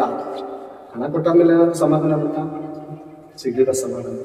ಅದೇ ರೀತಿ ಬೇರೆ ಕ್ರಿಸ್ತಿಯ ಜೀವಿತದಲ್ಲಿ ಹಣ ಸಂಪಾದನೆಗೋಸ್ಕರ ಬಹಳ ಹೋರಾಟ ಮಾಡ್ತಾ ಇರ್ತೀವಿ.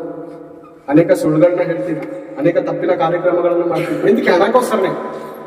ಆ ಹಣ ಸಿಗುತ್ತೆ. ಆ ಹಣ ಸಿಕ್ಕಾದ್ಮೇಲೆ ಈತನ ಸ್ಥಿತಿ ಮೊದಲಿಗಿಂತ ಕೆಟ್ಟದಾಗಿರುತ್ತೆ. ಭಕ್ತಿಯ ಮಾರ್ಗವನ್ನು ತೊರಿತಾನೆ. ದೇವರ ಜೀವಿತ, ದೇವರ ಒಂದು ನೇಮಕ ಮಾಡುವಂತ ಓಟದಿಂದ ಸುಸ್ತಾಗಿ ಕೂತ್ಕೋತಾನೆ. ಸೈತಾನನಿಗೆ ಸರಿಯಾಗಿ ಸಿಕ್ಕಾಕೊಂಡು ಆತನಿಗೆ ಆಹಾರ ಆಗ್ತಾನೆ. ಸೈತಾನನಿಗೆ ಆಹಾರ ಆಗ್ತಾರೆ ಅಂದ್ರೆ ಹೌದು ಪ್ರೇಮಿ, ಆತನು ಬಲೆಯನ್ನು ಹಾಕಿ ಅನೇಕರನ್ನು ಇಟ್ಟು ಹಿಗ್ಗುತ್ತಾ ಇದ್ದಾನೆ. ನಾವು ನೋಡ್ತೀವಿ ಹಬಕ್ಕೂಕದಲ್ಲಿ ಆತನು ಬಲೆ ಹಾಕಿದ್ದಾನೆ. ಬಲೆ ಹಾಕಿ ಮೀನುಗಳನ್ನು ರಾಶಿ ಮಾಡಿ ಅದಕ್ಕೆ ಹಿಗ್ತಾ ಇದ್ದಾನಂತೆ. ಎಷ್ಟು ಜನ ಇದ್ದಾರೆ ಗೊತ್ತಾ ನಮ್ಮ ಕಡೆ? ದೇವರೇ ಕ್ರೈಸ್ತರು ಅಂತ ಹೇಳಲ್ಪಟ್ಟರು ಅನೇಕರು ನನ್ನ ಕಡೆ ಇದ್ದಾರೆ. ಎಲ್ಲರೂ ಎರಡನೇ ಯಜಮಾನನನ್ನು ಪ್ರೀತಿಸ್ತಾ ಇದ್ದಾನೆ. ನೀವು ಸುಮ್ಮನೆ ಇಲ್ಲಿ ಬಂದು ಅಲೆಜುವೆ ಸ್ತೋತ್ರ ದೇವರಿಗೆ ಮಹಿಮೆ ಉಂಟಾಗಲಿ ಅಂತ ಹೇಳ್ತಾನೆ. ಆದ್ರೆ ಅವನ ಜೀವಿತದಲ್ಲಿ ಬರೀ ಹಣ ಸಂಪಾದನೆಗೋಸ್ಕರ ಸುಳ್ಳೇಳಿ ಮನೆ ಮೇಲೆ ಮನೆ ಕಟ್ತಾ ಇದ್ದಾನೆ. ಆದ್ರೆ ಈ ಮನೆ ಎಂಬುದ ಹೃದಯವನ್ನು ಎಲ್ಲ ಓಪನ್ ಆಗಿಬಿಟ್ಟಿದ್ದಾನೆ. ಸೈತಾನನ ಒಳಗಡೆ ಸೇರಿ ಅವನ ಅಂತಸ್ಥಿತಿ ಏನಾಗಿರುತ್ತೆ? ಮೊದಲಿಗಿಂತ ಕಡೆನ ಮೊದಲು ದೇವರ ಭಕ್ತಿಯಲ್ಲಿ, ದೇವರ ಜ್ಞಾನದಲ್ಲಿ, ದೇವರ ಶ್ರೇಷ್ಠತೆಯಲ್ಲಿ ಇದ್ದಂತ ಮನುಷ್ಯನೇನಾದ ಈಗ ಕೆಟ್ಟು ಹೋದ, ಬಿದ್ದು ಹೋದ.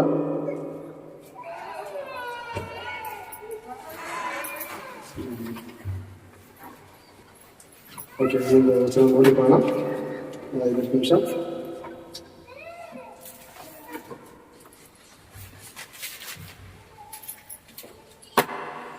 ಲೂಕನ ಬರೆದ ಸುವಾರ್ತೆ 14ನೇ ವಚನ ನೋಡಿಕೊಳ್ಳೋಣ.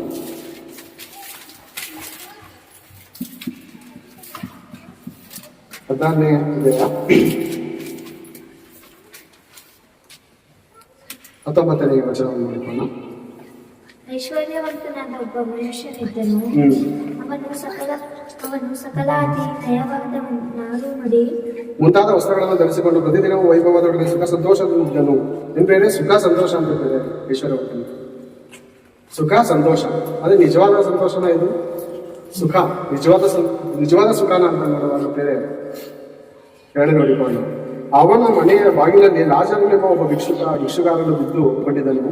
ಇವನು ಮೈ ತುಂಬಾ ಉಣ್ಣೆದವನು. ಏನ್ ಬೇರೆ ಭಯಂಕರವಾದ ಸ್ಥಿತಿಲಿದ್ದಾರೆ. ಯಾರು? ಲಾಜರನು. ಅನೇಕ ಸಾರಿ ನಾವು ಯೋಜನೆಗಳನ್ನು ನೋಡಿದ್ದೇವೆ. ಇದ್ರ ಬಗ್ಗೆ ಕೂಡ ನಾವು ಮಾತಾಡಿದ್ದೇವೆ ಬೇರೆ. 5 ನಿಮಿಷ ಇನ್ನು ನಾವು ಮಾತಾಡಿಕೊಳ್ಳೋದಕ್ಕೆ ಪ್ರಯಾಸ ಪಡೋಣ. ಸಂತೋಷ ಪಡುತ್ತಿದ್ದನು. ಅವನ ಮನೆಯ ಬಾಗಿಲಲ್ಲಿ ಲಾಜರನೆಂಬ ಒಬ್ಬ ಭಿಕ್ಷುಗಾರನು ಬಿದ್ದುಕೊಂಡಿದ್ದನು. ಇವನು ಮೈ ತುಂಬಾ ಉಣ್ಣೆದ್ದವನು. ಐಶ್ವರ್ಯವಂತನ ಮೇಜಿನಿಂದ ಬಿದ್ದ ಎಂಜಲನ್ನು ತಿಂದು ಹಸಿವು ತೀರಿಸಿಕೊಳ್ಳಬೇಕೆಂದಿದ್ದನು. ಎಂಪೇನೆ ಯೇಸು ಕ್ರಿಸ್ತನ ಹತ್ರ ಬಂದ್ರೆ ಭಯಂಕರ ಅಂತ ಎಲ್ಲಾ ರೀತಿಯಲ್ಲಿ ನಿಮಗೆ ಆಶೀರ್ವಾದ ಅಂತ ಹೇಳ್ತಿದ್ದೇವೆ. ಈ ಲಾಜರ್ನ ಎಂತ ಸ್ಥಿತಿಲಿದ್ದೇವೆ? ಮೈ ತುಂಬಾ ಉಣ್ಣೆದ್ದವನು ಅಂದ್ರೆ ಈತನು ಶಾಪಗ್ರಸ್ತನ ಆಶೀರ್ವಾದವಂತನ ಮುಂದೆ ನೋಡುವಾಗ ನಮ್ಗೆ ಗೊತ್ತಿರೋದಿಲ್ಲ, ಎಲ್ಲ ಗೊತ್ತಿರಂಗಿದ್ದೇನೆ. ಈತನು ಐಶ್ವರ್ಯವಂತನು ಶಾಪಗ್ರಸ್ತನ. ತಿನ್ನೋದಕ್ಕೆ ಅನ್ನವಿಲ್ಲ, ಉಡುವುದಕ್ಕೆ ವಸ್ತ್ರವಿಲ್ಲ, ಮೈ ತುಂಬಾ ಗಾಯ. ಎಂತಿದ್ರೆ ರೋಗದಲ್ಲಿ ಇರುವಂತ ಮನುಷ್ಯನಿಗೆ ಸಾಲ ಇರಲ್ಲ ಅಂತೀರಾ? ಅವನು ಗುಣ ಹೊಂದೋದಕ್ಕೆ ಬಹಳ ದುಡ್ಡನ್ನ ಸಾಲ ಮಾಡ್ಕೊಂಡು ನಾನು ಉಳ್ಕೊಂಡ್ರೆ ಸಾಕು ಸರ್, ನಿಮ್ಗೆ ಹಣ ತೀರಿಸ್ತೀನಿ ಅಂತ ಒಂದ್ ಕಡೆ. ಆಗಿನ ಕಾಲದಲ್ಲಿ ಅಂದ್ರೆ ಬಹಳ ಕಡಿಮೆ ಹಣ, ₹1 2 ರೂಪಾಯಿ ಅಂದ್ರೆ ಬಹಳ ಬೆಲೆ. ಈಗಿನ ಕಾಲದಲ್ಲಿ 1 ಲಕ್ಷ, 2 ಲಕ್ಷ, 3 ಲಕ್ಷ, 10 ಲಕ್ಷ. ಈ ಕಡೆ ಮನುಷ್ಯ ಅವನು ಜೀವಂತವಾಗಿ ಎದ್ದು ಬಂದ್ರು ಜೀವನ ಪೂರ್ತಿ ಸಾಲ ತೀರ್ಸಕ್ಕಾಗಲ್ಲ. ಅಷ್ಟು ಸಾಲ ಮಾಡ್ಕೊತಾನೆ. ಎದ್ಗೆ ಇವನು ಉಳಿಯೋದಿಕ್ಕೆ. ಇವನು ಉಳಿದ್ ಬಂದ್ರು ಅಷ್ಟು ಸಾಲ ತೀರ್ಸಕ್ಕಾಗಲ್ಲ. ಬೆಸ್ಟ್ ಅಲ್ವಾ ಬೇಗ ಅವಾಗಲೇ ಸತ್ತೋದು? ಬೆಸ್ಟ್ ಅಲ್ವಾ? ಹೆತ್ತಿ ಮಕ್ಕಳನ್ನು ಸಾಲಗಾರನಾಗಿ ಮಾಡಿ ಮನೆಯೆಲ್ಲ ಮಾರ್ಕು ಎಲ್ಲ ಬೀದಿಗೆ ಬಂದ್ಬಿಟ್ಟಿರ್ತಾರೆ. ಅಷ್ಟೊಂದು ಸಾಲ ಮಾಡಿ ತನ್ನ ಪ್ರಾಣ ಬಿಡಿಸ್ಕೊಳ್ಳೋದಕ್ಕೆ. ಇನ್ನು ದೇವ್ರ ವಾಕ್ಯ ಏನಂತೆ ಅಂದ್ರೆ, ಒಬ್ಬ ಮನುಷ್ಯನು ಯಾರು ಯೋಗನ ಗ್ರಂಥದಲ್ಲಿ ಒಂದು ವಾಕ್ಯ ಹೇಳ್ತಾನೆ ಬೇರೆ. ಏನು ಸೈತಾನನು ಒಂದು ಒಳ್ಳೆ ಪಾಯಿಂಟ್ ಆಗ್ತಾನೆ. ಮನುಷ್ಯನು ತನ್ನ ಆ ದೇಹನು ಕಾಪಾಡ್ಕೋಬೇಕಂದ್ರೆ ಎಷ್ಟು ಹಣ ಇದ್ರು ಆತನು ಎಷ್ಟಿದ್ರು ಅವ್ನು ಖರ್ಚು ಮಾಡ್ತಾನಲ್ವಾ, ಅದಕ್ಕೆ ಅವ್ನ ದೇಹವನ್ನು ಫುಲ್ ಹುಣ್ಣಿದ್ದ ತರ ಮಾಡ್ತೀನಿ ನೀನ್ ನೋಡುವ ಅಂತ ಚಾಲೆಂಜ್ ಮಾಡ್ತಾನೆ ಬೇರೆ. ಅದೇ ರೀತಿ ಮನುಷ್ಯನು ತನ್ನ ಜೀವನ ಪೂರ್ತಿ ಸಂಪಾದನೆ ಮಾಡಿ ತೀರ್ಸಕ್ಕಾಗದಷ್ಟು ಸಾಲ ಮಾಡ್ಕೊಂಡ್ರು ಆದ್ರೆ ಬದುಕ್ಬೇಕಂತ ಇಷ್ಟಪಡ್ತಾನೆ. ಹೌದು, ಬದುಕ್ಬೇಕಂತ ಇಷ್ಟಪಡ್ತಾನೆ. ನೋಡಿ ಬೇರೆ ಅದೇ ರೀತಿ ಆಗಿದೆ. ಲಾಜರ್ನು ಸಾಲನೂ ಮಾಡ್ಕೊಂಡಿರ್ಬೋದು ಪರಿಸ್ಥಿತಿ, ಹೆಂಡತಿ ಮಕ್ಕಳನ್ನು ದೂರ ಆಗಿರ್ಬೋದು.